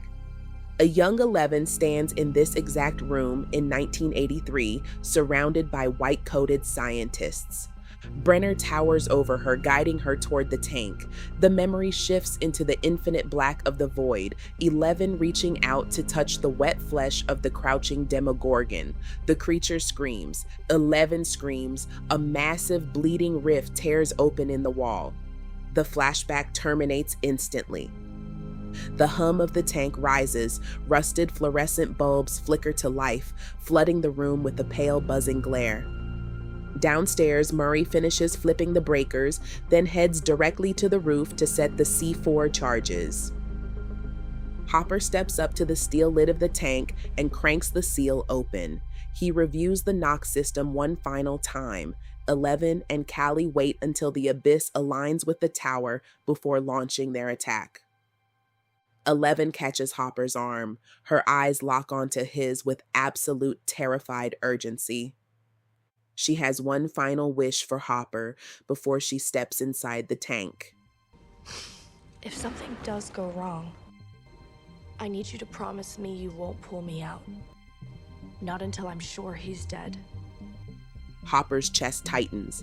He nods, but counters with a desperate demand of his own. Once this plan succeeds, they leave immediately.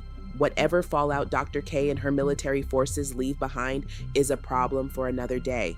Not theirs, not tonight. 11 looks at him for a long moment, then nods softly, sealing the deal. Hopper gently secures the breathing apparatus over her face. As she steps down into the dark salted water, she stops, locking eyes with Brenner, who stands completely still in front of the tank. A final, unreadable glance passes between creator and creation. Neither speaks. Hopper slams the heavy steel lid shut and locks it. Nearby, Callie exhales deeply. She slides a dark blindfold over her eyes and lowers herself to the floor, sitting cross-legged, her hands resting open on her knees as she prepares her mind to dive into the void alongside her sister. Brenner moves to the viewing glass at the front of the tank, standing perfectly still, silently watching 11 float suspended in the dark water below. Hopper steps in front of him, positioning himself directly at the glass. He raises his hand and gives 11 a small, reassuring wave. Inside the tank, 11's eyes find him through the glass. The corner of her mouth lifts into a small smirk. She raises her hand slowly and waves back. Vicky is still pacing, frantically checking her walkie-talkie. Why haven't they reached the top yet? How long does it take? Vicky, it's a 500-foot tower. They'll make contact the moment they cross the threshold. Give them time. Vicky mutters that stress always gives her the munchies. She asks Max if she wants anything. Max declines. Vicky disappears toward the break room. Max watches her go, then changes her mind. Actually, Vicky, can you grab me something too? She turns her head. The station is empty. Vicky is gone. The frantic ambient sounds of the station drop away, replaced by an eerie, breathless silence. Max looks down at her hands. A strange warmth spreads slowly through her limbs, unfamiliar and impossible and undeniable. She stares at her legs. Then slowly, she grips the armrests of her wheelchair and pushes herself upright. She stands. She takes one tentative step forward. Her shoe squeaks against the floorboard. She looks down. The floor is wet, coated in a thin, still layer of black water spreading in every direction. Drawn by a quiet pull she can't name or resist, Max walks forward, straight through the station doors. Instead of the dirt driveway outside, she steps directly into the infinite black void. The dark water stretches endlessly in every direction beneath her feet. Two figures shimmer in the distance, walking toward her across the black water, 11 and Callie. Their outlines ripple like reflections. Callie reaches her first. A knowing smile crosses her face. Trippy, isn't it? Hi. The scene shifts to the top of the tower inside the Upside Down. Jonathan and Steve are the first to haul themselves onto the rusted steel platform, breathless from the climb. Jonathan reaches down, gripping Dustin's arm and hoisting him up, followed closely by Lucas. The four of them step to the edge. For one suspended moment, they stand completely still, staring out across the ash-filtered horizon of the Upside Down. The view is spectacular and terrible all at once. Then reality sets back in. They have to blow all of it up. A sudden, definitive rumble shakes the entire metal structure. The music swells. Dustin's jaw drops. His eyes go wide as he looks straight up. The monumental floating boulders of the abyss have reached the sky directly above them, drifting closer and closer to the tower's peak like a grinding tectonic ceiling, slow and inevitable and enormous. Mother of God. The camera cuts across the Upside Down to the roof of Hawkins' lab. Murray stops mid-motion, a bundle of C4 still in his hands, and looks up at the exact same terrifying sight. Copy. Yeah, copy. Well, I got some good news, bad news. Good news is, our theory was correct. A giant planet is descending upon our heads. The bad news is, our theory was correct. A giant planet is descending upon our heads. How long do we have? Not long. Supergirl better be close in there. Downstairs in the deprivation tank room, the walkie crackles and goes silent. Hopper lowers it slowly. He steps up to the viewing glass, looking in at 11, suspended motionless in the dark water below. He doesn't move, just watches her, waiting. Brenner says nothing, just observes silently. Inside the endless black water of the void, 11, Callie, and Max stand face to face with a massive psychic projection of Vecna suspended in the air above them. So this is Vecna. Right now, in the abyss. You don't have to whisper, but yes. Okay, so why don't we just kill him right here? I mean, he seems pretty damn vulnerable. We can't hurt him here. We have to enter his mind. Isn't this his mind? No, it's my mind. What? Hold on. 11 reaches out, grabbing Vecna's hand, checking for a psychic link. Max's head snaps back as all of Henry's memories shifts the space. A sudden surge of power rolls through the void, and the darkness drops away violently as the chord's shboom blasts through the air.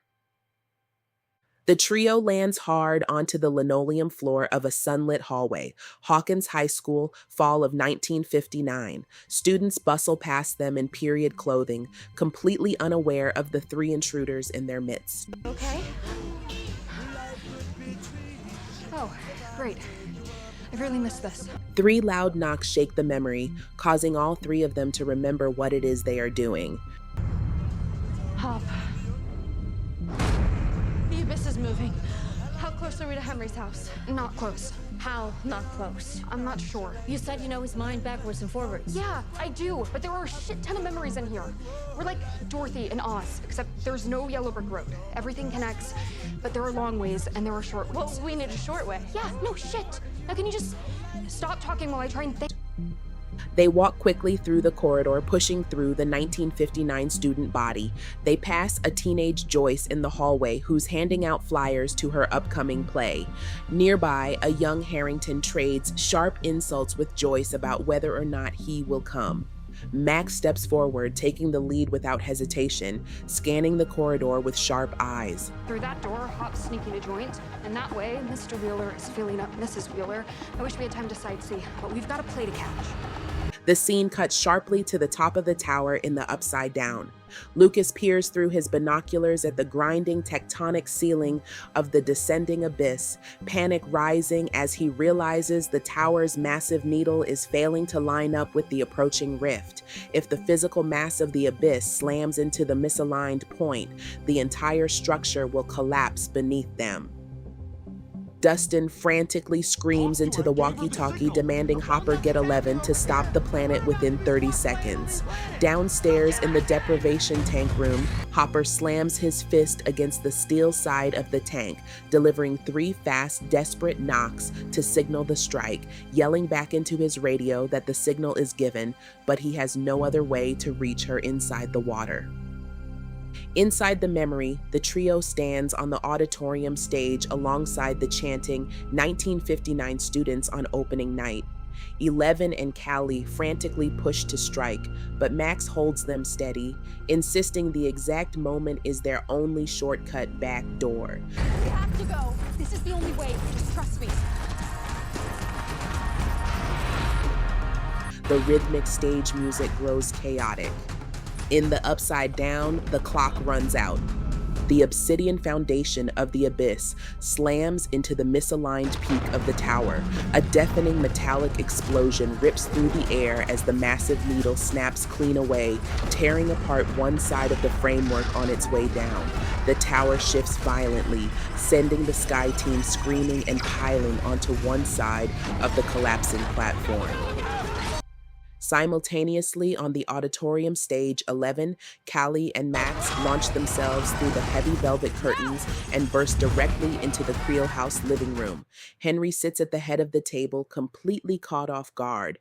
11 lets out a fierce psychic roar, unleashing a massive telekinetic blast that sends Henry crashing through the glass windows into the gray wasteland outside. The psychic feedback instantly severs the ritual. The children are ripped from their trances simultaneously, gasping for air. The scene cuts back to the smoking wreckage of the tower. Steve loses his footing on the shattered platform and tumbles over the edge, catching himself with one desperate hand over the long drop below. The screen cuts to black. Then Jonathan's hand clamps around Steve's wrist, raw strength. He drags Steve back up onto the remaining steel grating, saving his life. The group collapses onto the platform in an exhausted, emotional heap. Dustin pulls Steve into a crushing hug. Lucas looks up at the sky with sheer breathless triumph. Back inside the Creel house, Holly stumbles to her feet, her eyes wide and flooding with tears as she sees her rescue party standing in the doorway. You came back. You came back for me. And I'm not leaving your side. Ever again. Not until we're out of here. All of us. It's her. It's the monster. Get up! No! I'm not the monster. And I can prove it. Henry staggers back into the Creel house, his breathing ragged as he surveys the empty table. All 12 chairs sit vacant. Every child has vanished. 11 steps into the center of the room, her stance firm, her eyes locked onto him with absolute defiance. It's over. Where are they? With Max. Safe. Enraged, Henry snaps his arm forward, unleashing a violent psychic pull. 11 is hoisted into the air, flying across the room until she hangs suspended directly in front of his face, elevated to his exact eye level. I told you. With Max. Far away from here. You can't believe it, can you? That they would ever see through your lies. The camera pulls back to reveal the truth.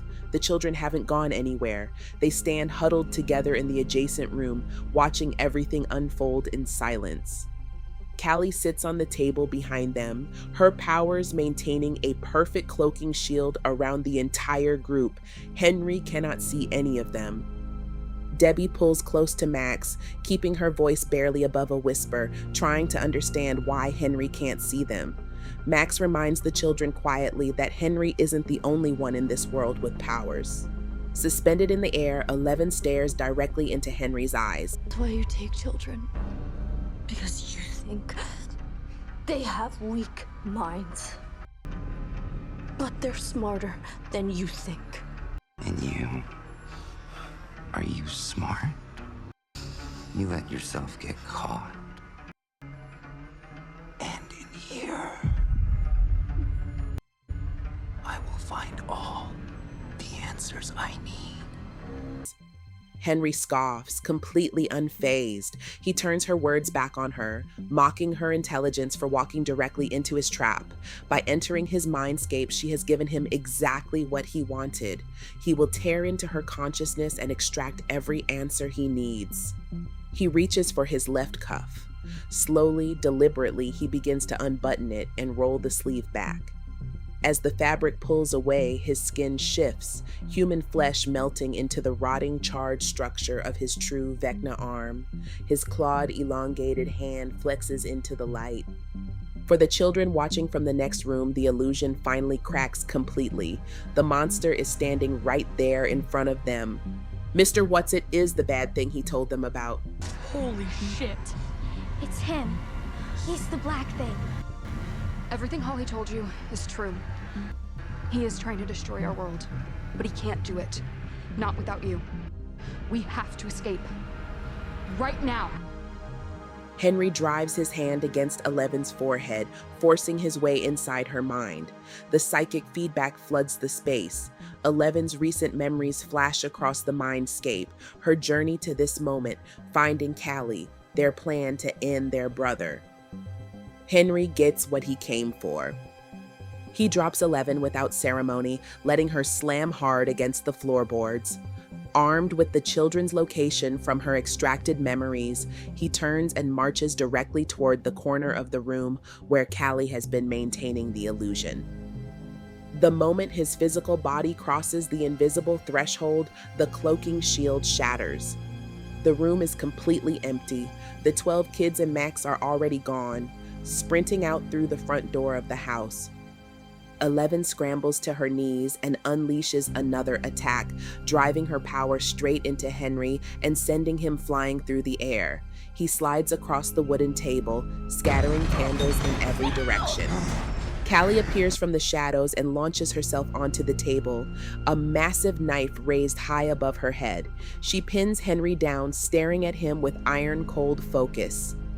The blade drives downward with lethal force. The exact millisecond before it pierces his chest, Henry evaporates into thin air. The knife buries itself deep into the empty wooden table. 11 and Callie stand in the middle of the room, breathing hard, staring at each other in stunned silence. The trap didn't work. Callie screams at 11. We have to go! Now! Callie sprints for the front door and out into the woods toward Max and the kids. As 11 reaches the threshold, a sound stops her cold, a jagged, high-pitched scream, distorted and ancient, echoing from the attic. Callie, wait! 11 shouts, but Callie is already gone, vanishing into the woods. 11 turns, drawn by the sound. She climbs the stairs toward the attic. Just as it happened to Holly, the stairs and walls behind her begin to rot and peel away the closer she gets to the door. The attic door is cracked open, bleeding a rhythmic red light. As she pushes it open and makes her way to the top of the stairs, she doesn't find a room. She steps into the mind layer. But something is different. It is not a fragmented version of the Creel house. It is filled with floating liquid portals, shards of time suspended in a crimson void. She sees one. November 6th, 1983. Will Byers is pedaling his bike down Mirkwood. 11 reaches out, her fingers touching the surface of the memory. The portal surges, sucking her in. 11 stands on the dark road. She can see Will riding his bike, his labored breathing audible in the cold air. The front light on his bike starts to blink. The Demogorgon emerges from the shadows, its pale, ashy gray petal face turning toward 11. It senses the power. It lunges with a loud screech. Instinct takes over. 11 raises her hand, a massive telekinetic pulse shredding the creature into ash before it can even touch her. Will pedals past, safe and oblivious. 11 reaches out to him, but a heavy, wet chime of a grandfather clock booms through the trees. The wooded area dissolves into blinding white. The screen cuts to black. 11's eyes snap open. She looks down to see she's wearing a thin hospital gown. She looks around at 4 familiar white walls and a camera in the corner ceiling. A single tear falls. She is not at the Creel house. She is back in Hawkins' laboratory. 11, stunned, voice a whisper. No. She reaches for her hair and feels only the buzzed cut of her childhood. Suddenly, a low, rasping voice echoes from the vents. Vecna's voice echoing through the walls. Welcome home, 11. This is where you'll rot, where you'll spend eternity while I kill everyone you left behind in Hawkins. No. 11 whispers. No, this isn't real. Let me out. Let me go. She slowly gets out of the bed, her bare feet hitting the cold floor. She opens the door and steps into the hallway. Everything is exactly as she remembers. She walks slowly, passing the doors of rooms once occupied by other subjects. Oddly, she hears the sounds of children playing the closer she gets to the rainbow room. She enters, but instead of the room being full of the dead bodies from the 1979 massacre, it is filled with living children. The youngest are toddlers, and the oldest look no more than 7 or 8. Dr. Brenner enters the rainbow room, his silver hair perfectly coiffed, his expression one of calm disappointment. 11. You're awake. Your brothers and sisters have been waiting for you. Panic surges through her. 11 turns and sprints for the door. She blasts past Brenner, her telekinetic force knocking the orderlies aside. She runs through the hallway, reaching for the heavy steel exit doors. She blasts them open, only to find herself stepping right back into the rainbow room. She turns and runs the other way toward the elevator. She reaches the controls, the doors slide open, and she steps through, only to find herself standing in the center of the rainbow room again. She tries 3, 4, 5 times. Every exit, every vent, every secret passage leads her back to the same rainbow-patterned floor. Why must we keep going through this, 11? I told you, there is nothing outside of here for someone like you. It's not safe. You are my greatest success. These children, they are made from you. They look to you to teach them. 11, screaming. No, this isn't real. Henry did this. He killed everyone. Henry is gone, and because you never left, we were able to begin again. We used your blood to create a new family. Now, let's get to work. 11 realizes that telling Brenner anything is useless. He's not the real Brenner. This isn't the real Hawkins lab. It's all a simulation, a gilded cage designed by Henry. To find the way out, she must play the part. She stops screaming. She lowers her head and follows Brenner into his office. While Brenner stands at his mahogany desk, meticulously going through files, 11's eyes drift to a side table. There, under a harsh desk lamp, lie detailed sketches of the metal collar he forced her to wear in Nevada. Next to the drawings sit several glinting silver Soteria chips, as well as several stainless steel pen injectors preloaded with the chips. She realizes then that the collar was just a larger, cruder version of the same poison. He uses these pens here to keep the new family of children compliant. They are silent, clinical, and permanent. With a silent flick of her mind, a single pen injector slides off the table and vanishes into the folds of her hospital gown, pressed tight against her palm. I need to rest, Papa, she whispers. Brenner nods, pleased by her submission. She leaves him to his work. 11 sits cross-legged on the floor of her room, closes her eyes, and pulls the darkness around her. She searches for the real world, but Vecna's trap is absolute. She can't see anything. Before she can come out the void, a series of visions come to her. She sees Joyce. She isn't the fierce warrior who hacked through the Upside Down to find her son. She is a woman graying before her time, hunched over a cash register at Melvald's, her eyes dead as she works her third double shift of the week, going home and saying barely 2 words to Will. No sight of Hopper in her life whatsoever. At home, Will sits at a dinner table alone, eating a cold meal. He is a ghost in his own house. Jonathan is gone. He moved to the city the day he graduated and hasn't called in months. No sight of Mike, Lucas, or Dustin, just him and his drawings. Next is Hopper. She sees him stumbling out of a bar in the middle of the afternoon, his badge tarnished and pinned crookedly to a stained uniform. He isn't the man who fought his way out of Russia or walked into the Upside Down to save Will. He is the shell of the man from 1983, only worse, bitter, late, and waiting for the bottle to kill the memory of a daughter he never replaced with a new one. Nancy and Steve are not only together, but they are married, living in a perfect house on a cul-de-sac. They sit across from each other at a breakfast table in total silence. There is no passion, no shared mystery. Steve is a tool, a man who got exactly what he wanted and realized it was empty. Nancy's fire has been extinguished by a life of boring suburban safety. She sees Lucas Sinclair walking down the hall at Hawkins High, wearing a varsity jacket flanked by a very much alive Jason Carver. They are laughing, a pair of kings in a small pond. As they pass Will, Lucas doesn't offer a nod of friendship. He reaches out and shoves Will into a locker, mocking his freak drawings as they walk away. She sees Mike and Dustin at a table in the back of the library. Eddie Munson is there, alive and loud, but they are just 3 D&D nerds in a basement. They watch Lucas bully Will, and they do nothing. They don't help him up. They don't even acknowledge the boy they've risked their lives for. There is no party. No friends don't lie. No traumatic bond holding them together. 11 pulls out of the void, her face wet with tears. It hits her like a physical blow. This is all Henry, the terrible play Henry described to her during the 79 massacre. In saving Will, she handed everyone over to the very fate Henry hated, becoming drones, waiting for their lives to be over, performing roles they don't love. The struggle, the monsters, the fear, that was the fire that made them together, that brought together the most unlikely friendships. Without it, they are nothing. A heavy, rhythmic chime echoes through the vents. She remembers Henry's words from the lab in 79. He wanted to make his own rules. He used the clock to mark his time, his order. This is a loop, 11 whispers. Maybe the clock is the way out of here. She follows the sound of the ticking. It isn't coming from the hall. She makes her way back to the rainbow room. 11 stands in the center of the rainbow room. The chime is deafening now, vibrating the very floorboards. She realizes the sound isn't coming from the vents or the halls. It's coming from the observation room. She turns to the two-way mirror, the glass she spent her life staring at, knowing Papa was on the other side.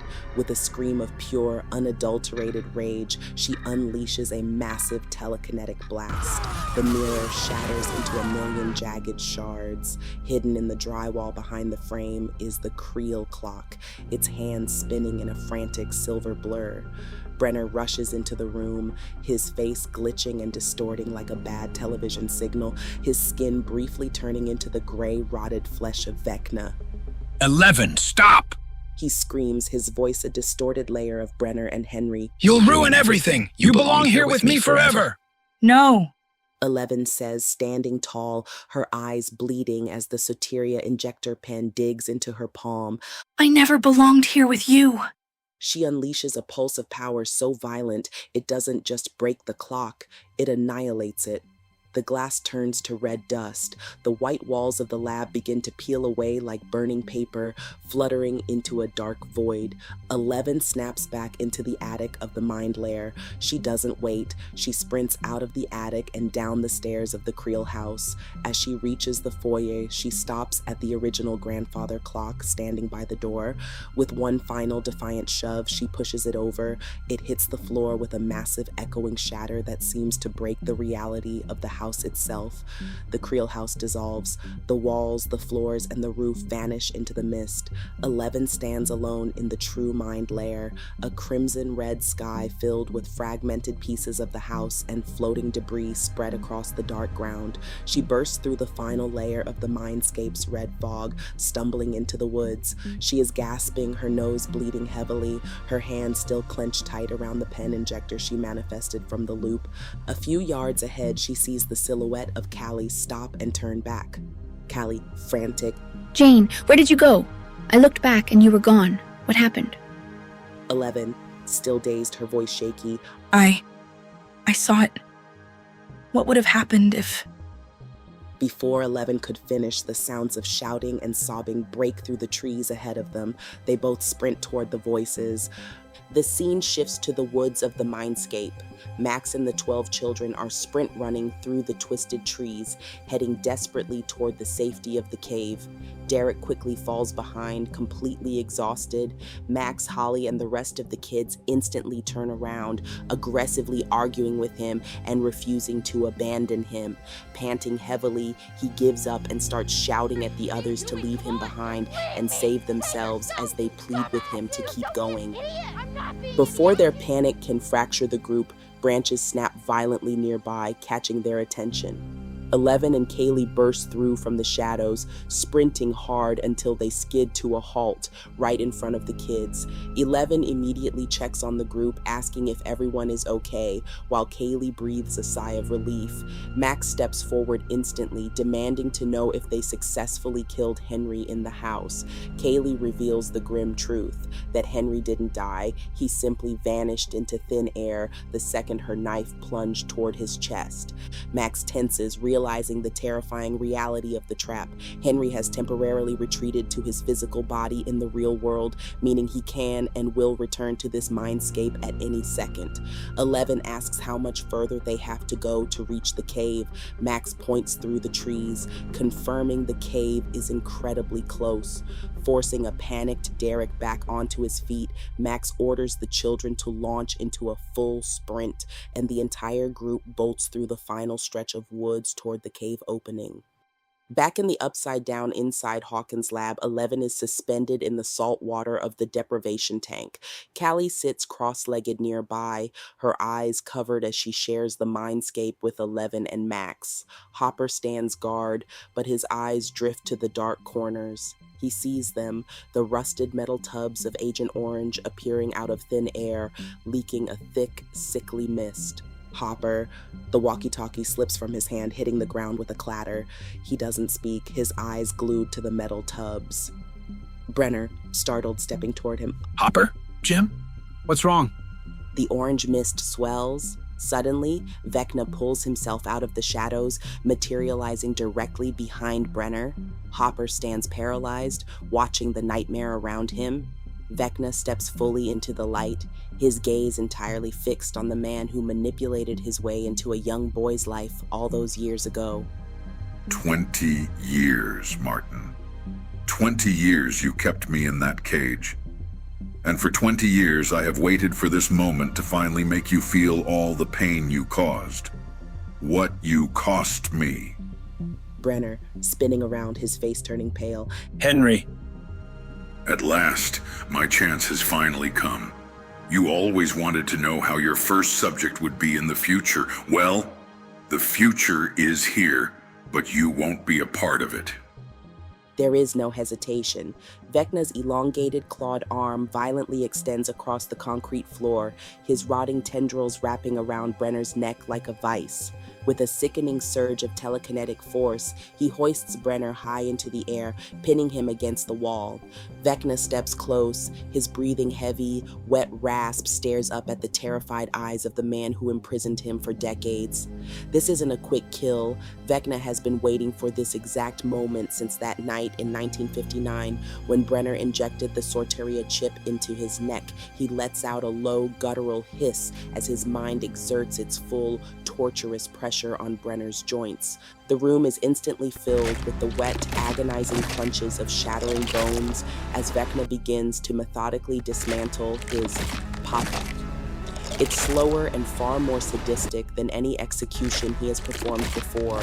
Brenner's limbs snap backward, his joints turning to dust as they twist into unnatural angles, his jaw violently unhinged, and the sickening pops of his spine fracturing echo off the walls as Vecna utterly hollows him out from the inside. With his vengeance finally satisfied, Vecna casually releases his psychic grip. He tosses the completely mangled, unrecognizable mass of Brenner's twisted body into the dark corner of the room like a piece of discarded trash. Vecna, looking directly at Brenner's lifeless body. Goodbye, Papa. Hopper is frightened and shocked at what he just witnessed. Vecna's massive silhouette dissolves seamlessly back into the pitch-black shadows of the chamber, turning his focus entirely onto Hopper. The room's air grows suffocatingly cold as the environment warps into a waking nightmare. Hopper is instantly paralyzed by a shifting mental projection, forcing its way into his sight line. First, the ghostly form of Sarah materializes in the dim light, looking at him with a chilling, accusing glare. You knew this would happen. Just like you know what will happen to her. The illusion instantly bleeds into a vivid, shifting vision of the black water. 11 and Kali stand face to face, their conversation outside the radio station playing out with terrifying clarity. Don't you see, Jane? It's a cycle. It's a terrible, vicious cycle, but we can stop it tonight. How? After we kill our brother, after the children are rescued, we don't leave with the others. We stay on the bridge. When the Upside Down vanishes, so will we. It is the only way, Jane. The only way. The vision violently twists one final time. Hopper's breath catches as he is forced to relive the most devastating moment of his life, the graphic, brutal image of Vecna effortlessly tossing and killing Joyce earlier in the season. The phantom sounds of her death echo off the concrete walls before Vecna's low, guttural rasp cuts through the static. She's going to do it, Jim. She's going to end her life. Show yourself! Stop, you lying bastard! I am many things, but I am not a liar. I have seen into her mind, and now I have seen into yours. What ray? Hopper's survival instinct breaks the paralysis. He screams into the dark, raising his heavy tactical weapon and aggressively circling the space, his barrel sweeping across the rusted machinery. And soon another. Show yourself! You are as you feel. You are the curse. It holds one daughter dead because of you. Blind with grief and rage, Hopper pulls the trigger, firing a rapid barrage of high-caliber rounds straight at Vecna's chest. But the exact millisecond the bullets trace through the air, Vecna completely evaporates into thin air. The heavy rounds punch violently through the empty space and smash directly into the steel backside of the tank. Streams of pressurized salt water instantly begin pouring out of the smoking bullet holes, tearing across the back of the cylinder. Hopper goes dead silent, the echo of the gunfire dying as absolute terror washes over his face. Realizing what he has just done, he frantically turns the tank around. Through the rapidly draining, churning water, the camera reveals the horrific truth. Eleven's limp, lifeless body floats inside, marked by multiple gunshot wounds to her midsection, with dark blood leaking and clouding the water. Panicked and screaming, Hopper uses the heavy steel butt of his weapon to violently beat against the thick viewing glass, desperately trying to shatter the seal. Back inside Mindscape, Max, 11, Callie, and the children are running hard toward the cave when the booming, rhythmic thuds of Hopper's desperate hammering echo through the trees around them like a mechanical earthquake. Why is he signaling? That's not a signal. Then what is it? Back in the deprivation room, Hopper delivers one final crushing blow. The thick glass completely shatters with a deafening crack, freeing Eleven's body as hundreds of gallons of salt water violently splash across the concrete floor. The physical interruption hits the psychic space instantly. In the middle of the woods, Kaylee lets out a sharp gasp before her entire form evaporates into thin air, leaving the group. Max, panic rising as she feels the connection failing. Holly and the other children stop, looking back at Max in absolute terror just as Max's form shimmers and evaporates from the woods. 11 is the last one left. Her body begins to fade, but with a final, desperate surge of will, she aggressively reaches her hand out toward Holly, revealing the stolen Soteria injector pen she smuggled from the loop. Before she can utter a single syllable, her consciousness vanishes completely, and the metal pen hits the dirt floor with a heavy click. Holly and the remaining children stand entirely alone in the woods, petrified. Back in the lab, Hopper drops his weapon and frantically gathers 11's wet, limp body into his arms, pulling her out of the wreckage of the shattered tank. Water continues to splash and drain across the concrete floor as he lays her flat, his hands trembling violently. Desperate and panicked, Hopper frantically checks her midsection for the bloody gunshot wounds he just saw through the glass. He runs his palms over her skin, bracing for the worst, only to find nothing is there, and she unmarked. There is no blood, there are no bullet holes. A sickening wave of realization hits him. He never shot her. The entire horrific sequence was nothing but a cruel, twisted illusion Vecna forced him to see to make him destroy the tank. Suddenly, 11's eyes snap open, wide and filled with pure, breathless terror. She gasps for air, her gaze frantically darting across the dark room. She sees the shards of glass, the drained floor, and the mangled, twisted remains of Dr. Brenner's body resting in the dark corner. She looks up at Hopper, her voice a fragile, trembling whisper. What did you do? The echoing thuds of Hopper's distant hammering finally fade, leaving an absolute dead silence hanging in the woods. Holly Wheeler stands frozen on the dirt path, staring at the empty spaces where 11, Max, and Callie just evaporated into thin air. Her chest heaves with panic as she looks down at the stolen Soteria injector pen resting in the dirt at her feet.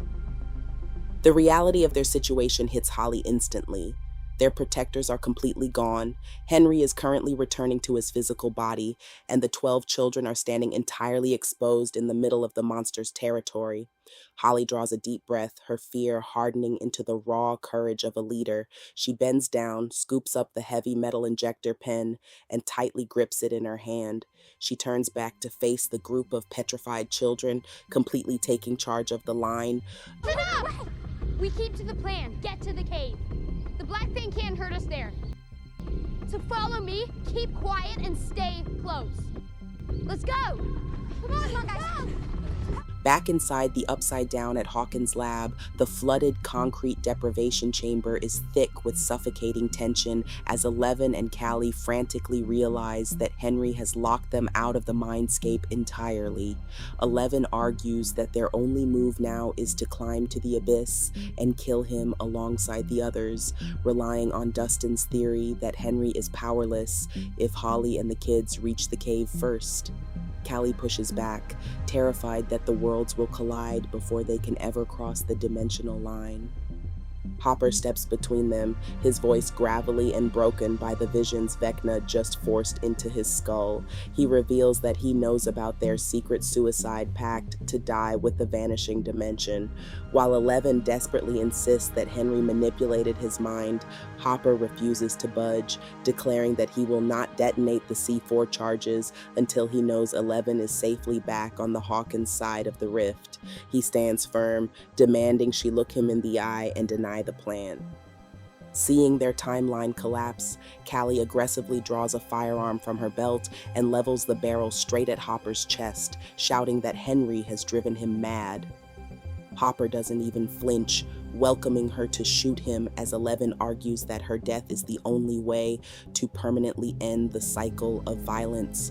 Hopper fiercely commands her to fight for a peaceful future instead of more pain, pouring his heart into a raw, desperate speech about the life she deserves on the other side of this war, specifically calling back to the days of keeping her bedroom door open 3 inches.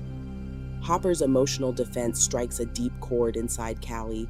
Her aggressive stance cracks, her eyes widening as she looks at the broken father, momentarily letting herself believe in the beautiful, impossible fantasy of a normal life free from revenge. But the gravity of the room is violently shattered as Hopper's walkie-talkie erupts with frantic static from the roof. Murray shouts that they have company, cutting to the yard outside where Colonel Akers and his rogue unit are pulling up to the lab, weapons locked and loaded to capture the sisters. What Akers doesn't know as he breaches the perimeter is that his hunt is entirely isolated. Because he aggressively refused to let his team radio the base when they first spotted 11, he is completely unaware that Dr. K has already been captured and that Colonel Sullivan has seized absolute command back at the Max Z compound. The scene cuts back to the mindscape as the children break through the final tree line. Holly guides the group through a narrow rock gap, pushing them one by one into the darkness of the cave. As the last of the kids scramble inside, she turns back toward the woods and notices Derek is missing. Disregarding Debbie's frantic warnings, Holly rushes back out into the dense fog to find him. A short distance away, Derek has collapsed against a thick tree trunk, completely out of breath. Suddenly, the air behind him warps as a swirling gray smoke portal tears open, revealing the violent crimson skies of Henry's active mindscape on the other side. Holly sprints up just as Henry's physical form begins to aggressively run out from the crimson side into the woods. She forcefully grabs Derek and pushes him forward, screaming at him to move as they make a desperate dash for the rock gap. They reach the very tip of the cave opening when Henry's fully transformed Vecna arm violently extends across the dirt. The clawed, rotting hand clamps firmly around Holly's leg, snapping her backward and dragging her out into the open. Derek turns around instantly and launches his body forward, wrapping his arms around Holly's torso. Exerting every ounce of physical strength he has left, he violently anchors his feet against the cave stone and pulls her backward against the psychic vice, successfully wrenching her free from Vecna's grip. Safely back inside the stone threshold, Derek spins around, thrusts his middle finger directly into the air through the portal gap, and roars at the monster outside. Suck my fat one! Holly and Derek scramble deeper into the cave as Debbie and Mary run up to meet them, asking if they are okay and if it was truly Henry out there. Holly hugs her best friend, her breathing shallow but her voice absolute as she looks out over the gathering of terrified children, sealing their safety. We're safe now. We're safe. The dust from the tower collision is still settling, with the abyss temporarily frozen in place directly above the shattered needle. Nancy is the first to scramble through the jagged rift, pulling herself up onto the petrified obsidian crust of the alien dimension. She levels her weapon, scanning the gray wasteland before calling back down to the group. All clear. Hold it. The rest of the team follows in a fast, synchronized scramble. Steve and Jonathan work together to hoist Dustin through the narrow dimensional tear, carefully managing their heavy tactical gear before Lucas climbs up behind them. The 5 of them stand shoulder to shoulder on the edge of the floating landmass, completely mesmerized as they take in the terrifying, magnificent scale of the abyss for the very first time. Holy shit. Does this officially make us space travelers? Interdimensional space travelers. Suck it, Armstrong. Their brief dark humor quickly fades as they look out over the jagged terrain. Gripping their weapons tightly, the group stands on a jagged obsidian ridge. The sky is a pulsing, bruised crimson. There is no sound, no demogorgons, demobats, demodogs, no wind, just a heavy, unnatural silence. Lucas grips his weapon, looking around.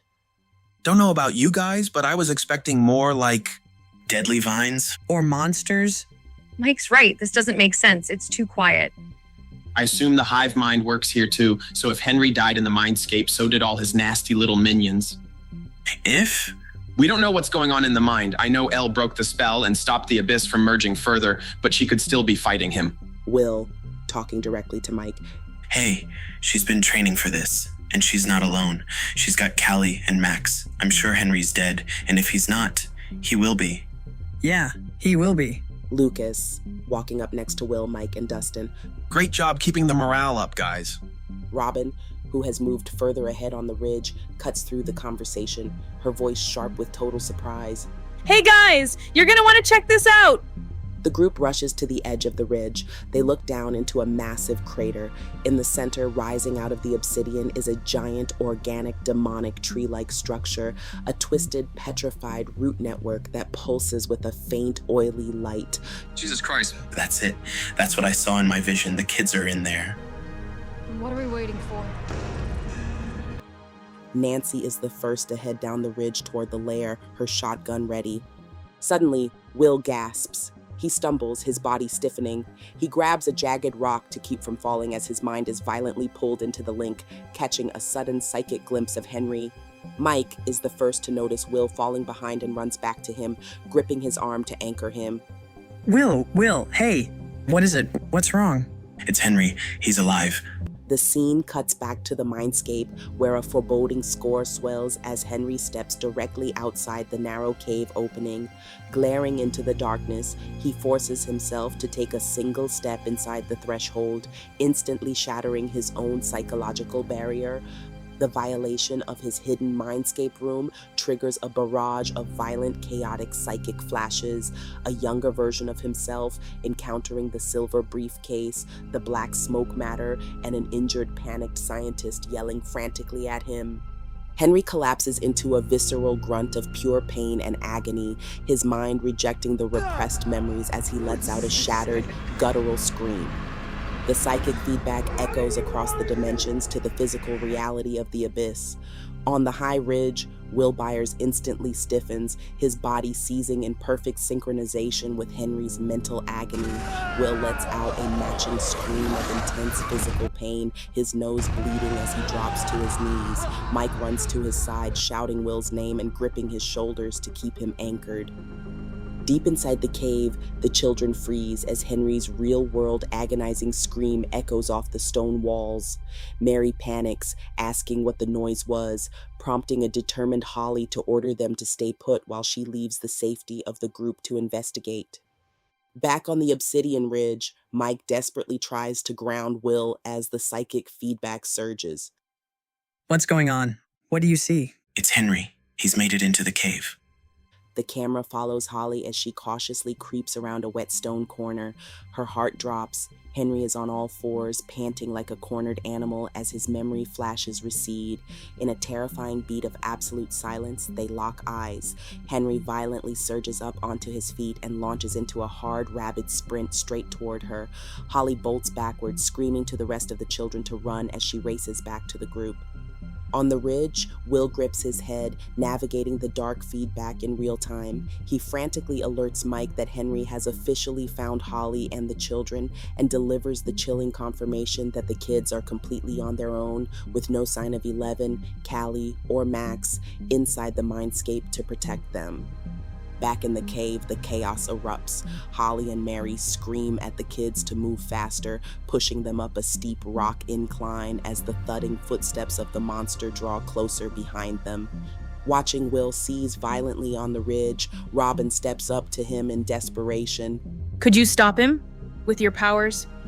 Will strains against the psychic pressure, forcing his mind back into the connection to unleash his own telekinetic will to hold the monster back. I can try. Just keep going. Go get to the kids. Go. The dark concrete corridors of Hawkins' lab echo with the rhythmic thud of combat boots as Akers' soldiers storm the building. Hopper, 11, and Callie sprint through the ash-filtered halls, searching for a defensive position to hide, but the tactical geometry of the hunt shifts instantly. Outside the windows, a military helicopter hovers in the dark sky, deploying a mounted hedgehog sonic weapon. The device fires up with a deafening high-frequency pulsing sound. The agonizing acoustic wave tears through the concrete walls, completely paralyzing 11 and Callie as they drop to their knees, screaming in pure mental torment. With the timeline collapsing, Hopper makes a split-second tactical choice. He grabs a completely helpless 11, hauling her over his shoulder, but leaves Callie on the floor to her fate as he retreats further into the facility. Up on the roof, Murray paces frantically, checking his walkie-talkie after getting nothing but dead static from Hopper. Glancing down at the rigged C4 explosives, his panic peaks as the remote facility continues to rumble beneath his feet.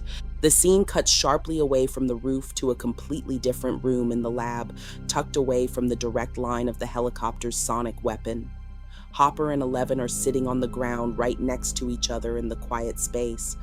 With the agonizing frequency cleared, 11 looks directly up at Hopper, her voice a calm but heavy realization.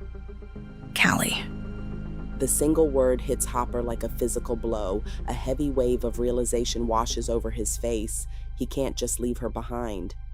Downstairs in the main corridor, the sonic weapon continues to pulse. Callie is flat on the floor, groaning in agony as she desperately tries to crawl away from the sound. A squad of rogue soldiers closes in, surrounding her. Well, look what we got here. Your friends just left you here, huh? Well, that's not very nice now, is it?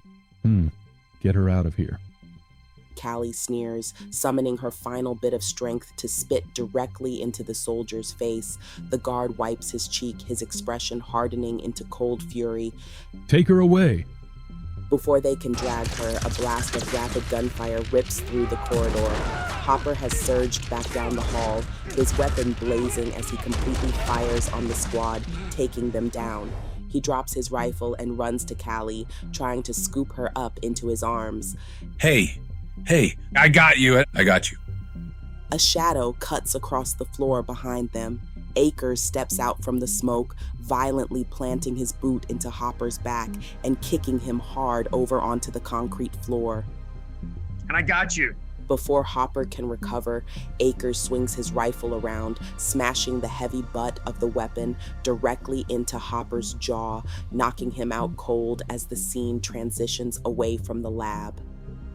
The scene shifts sharply into the dark underground tunnel network running beneath the cave. Deep inside the rock shaft, Holly Wheeler is the last one to descend the ladder as the other children wait on her directions. She grabs a glowing lantern, immediately stepping to the front of the line to take the definitive lead. As the children huddle together in the darkness, Holly turns to face them, her voice firm and commanding. All right, listen, anything you see in here is not real. It can't hurt you. Just keep your eyes on me, okay? Come on, let's go. Keep going, stay close. Eyes on me, okay? Eyes on me, just keep moving. She leads the panicked children down the narrow stone corridor. As they walk deeper into the tunnels, the light from the lantern cuts through the mist, illuminating a shocking memory from Henry's past. A bloodied, wheezing scientist collapsed against the jagged rocks, desperately guarding an open silver briefcase. Derek freezes, his jaw dropping in total disbelief. Holy shit balls! Eyes on me, Derek! Holly aggressively guides them past the traumatic projection, steering the group toward the exact spot in the tunnels where she and Max had previously found a way to escape. As the children begin squeezing their way through the jagged rocks to reach the exit clearing, Holly looks down at the dirt path. Her lantern light catches a cold metal glint, the iron fire poker she had left behind during her and Max's original frantic flight. She bends down, wraps her fingers tightly around the heavy weapon, and lifts it, staring at it with intense, hardened resolve just as the scene cuts away. The scene shifts away from the tunnels to a completely different room inside the upside-down Hawkins lab. The space is cast in the oppressive, eternal darkness of the dimension, lit only by the faint, pulsing dashboard lights of the helicopter hovering right outside the windows.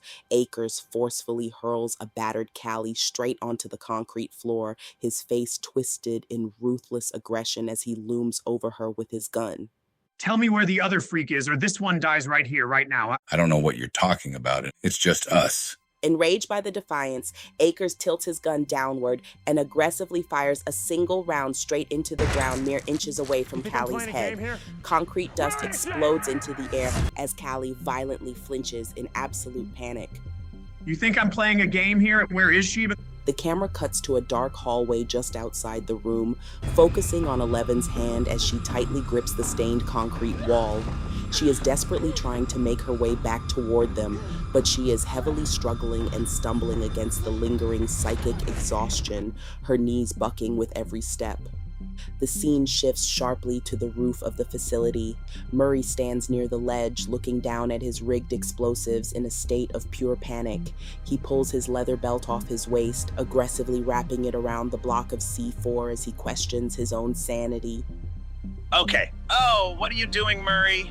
This is not a good plan. This is crazy. Okay, here goes absolutely nothing. Back inside the room, Akers locks his sights onto Hopper, his finger tightening against the trigger. One last chance. Where is she? Hopper looks down at Callie resting on the floor. Bleeding and cornered, she catches his gaze and softly shakes her head. No, silently begging him not to break under the pressure. Hopper hardens his stance, glaring right back into Akers' eyes. Go to hell. Okay then. Akers turns his weapon and points the barrel directly at Callie's chest. Defiant but terrified, Callie turns her head, looking straight down the dark cylinder of the gun. The tension peaks as the camera cuts across 3 simultaneous actions. Up on the roof, Murray pulls the manual tab on the rigged C4, running full speed toward the edge of the ledge while screaming at the top of his lungs. In the corridor, 11 continues to stagger forward, her hand dragging against the wall as she struggles down the hallway. On the roof, Murray hurls the belted C4 directly off the ledge, and the heavy explosive blocks hit the rotating blades of the hovering military helicopter. A catastrophic explosion rips through the dark sky right outside the windows. The blast shatters the thick glass into a million flying shards, violently hurling Akers, Hopper, and the remaining rogue soldiers flat onto the concrete floor as smoke and fire flood the room. In the exact millisecond of the blast, Akers' gun goes off blindly. Outside, the massive, burning remnants of the helicopter tear away from the sky. Pieces of the destroyed fuselage and the flaming carcass of the Hedgehog sonic weapon plummet to the ground, scattering burning debris across the yard below. Inside the smoke-filled room, the soldiers slowly try to push themselves back up onto their feet, only to be violently executed one by one as 11's telekinetic forces crush their windpipes and snap their spines from the shadows of the doorway. Paralyzed with fear, a battered Akers scrambles backward, turning toward the door as he wildly points his gun at the silhouette in the smoke. but 11 steps into the light, her hand already raised in total control. Her power sees absolute control over Acre's entire body. He is completely paralyzed, his muscles locking up as an invisible force brutally bends his own arms backward against his will, forcing the barrel of his gun tightly under his own chin. 11 locks eyes with him, showing absolute unyielding coldness, and clamps her hand into a tight fist, snapping his finger back onto the trigger. The gun fires violently, sending his brains flying out the back of his skull as his lifeless body crashes into the ground debris. The wreckage of the helicopter is a jagged, burning skeleton. The hedgehog device lies in a mangled, smoking heap, finally silent. Nearby, the bodies of Akers and his men are scattered. Akers' body lies next to Callie, the gun still clutched in his hand after 11 forced his final move. Hopper is on his knees, frantically reaching for Callie, who is face down. 11 running toward them, her face streaked with tears. No, no, no. Callie! Hopper grabs Callie's shoulder and flips her over, his hands searching for a wound, but Callie isn't bleeding. She gasps, her eyes snapping open, her hands coming up to shield her face. She's covered in soot and bruised from the blast, but she's whole. Why? Why what? We gotta move, kid. More of them could be coming. Why did you come back for me? You had her. You had Jane. After everything, after I pointed a gun at you, what I want me and 11 to do, why risk her life for mine? Hopper. He stops. He looks her directly in the eye, the orange glow of the burning helicopter reflecting in his gaze. He doesn't look at her like as this evil person trying to take 11 away from anymore. Because I spent a long time thinking people like you and people like Brenner were just two sides of the same coin. I thought you were just the damage he left behind. Too far gone for saving. Maybe I am. No, I look at you and I see 11. He looks back at 11. Only she got lucky. She found a home. She found people who didn't just see a weapon. They saw a kid. They saw someone worth saving. You didn't have that hope and love around you, kid. You had a cage, and then you had the streets. He places a heavy, steady hand on her shoulder, not as a sheriff making an arrest, but as a father. You're a victim of your circumstances, Callie, just like she was. But that doesn't mean your story has to end that way. You deserve to see the end of this. You deserve to know what it feels like to live a life that isn't about running or hurting people to survive. Callie, her tough exterior finally fractures, her voice small and childlike for the first time. You think we can actually end it? Hopper, nodding toward 11. I think with both of you, Henry doesn't stand a chance. Now let's get out of here and find Murray. The scene cuts back to the underground tunnel network. Henry climbs down the ladder, his shoes hitting the dirt ground as he steps into the darkness. He begins to aggressively call out into the stone maze, his voice echoing off the walls. Holly. Holly? As he moves through the darkness, Holly emerges from behind him and strikes Henry in the face with the fire poker. She swings again, getting the other side of his face. Holly swings again, but this time he quickly retaliates, disarming her by grabbing her arm and using the other hand to grab her neck, choking Holly and throwing her to the ground, where she falls unconscious. Henry picks up the poker. Just as he prepares to finish what he started, he hears the scientist from his memory, capturing his attention. Henry follows the voices to the memory.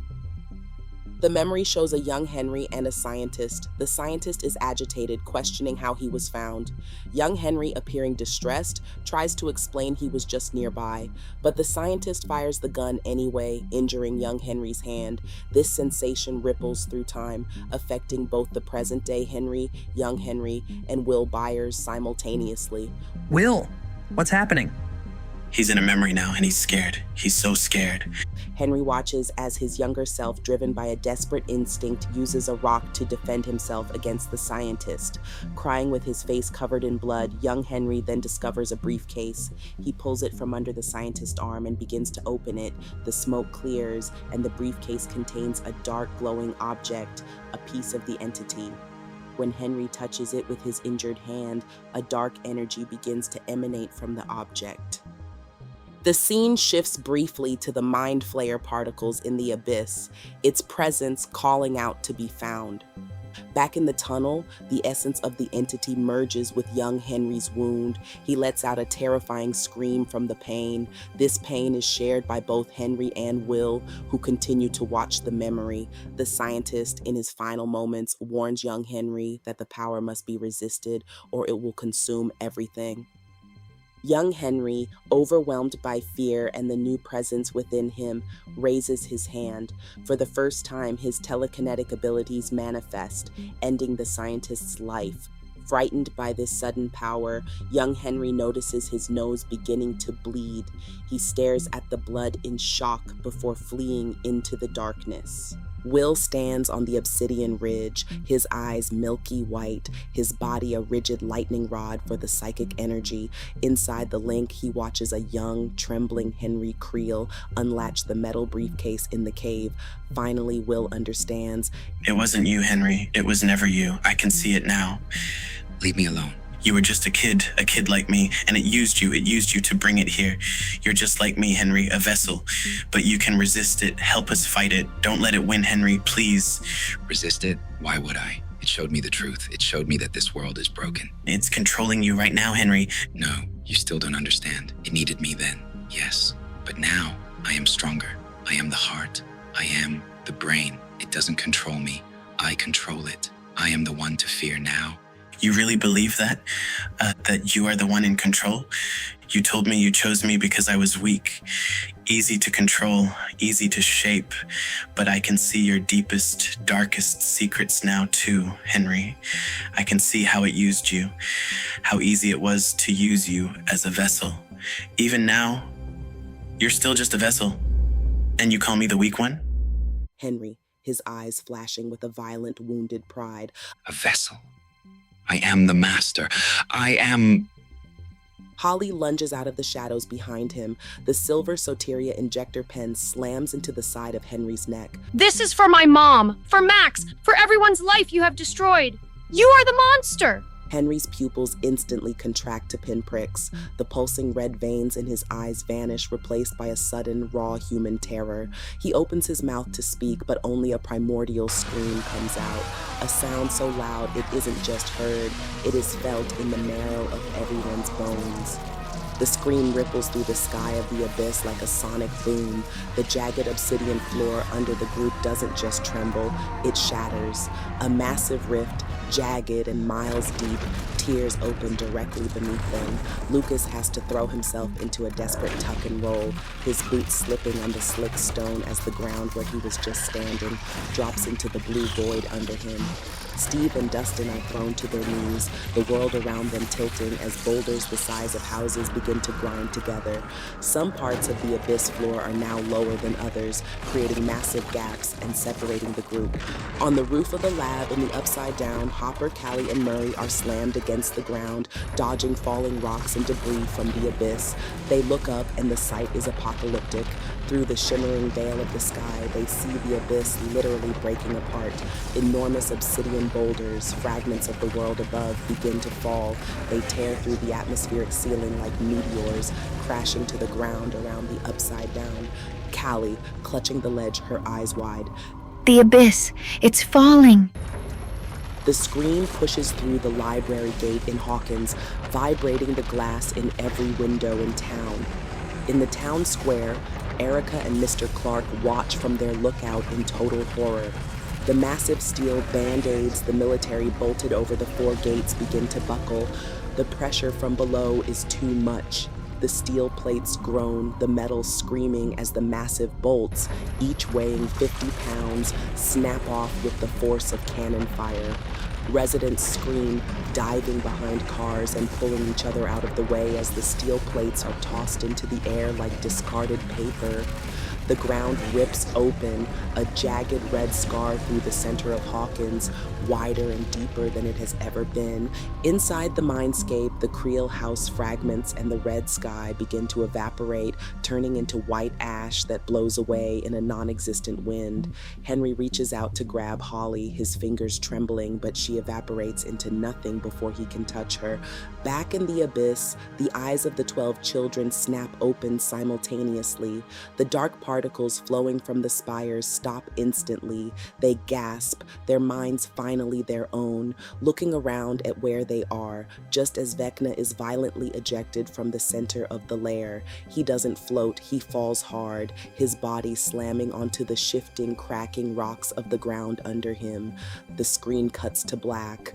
The sound of the rumbling stops instantly, leaving nothing but a ringing silence.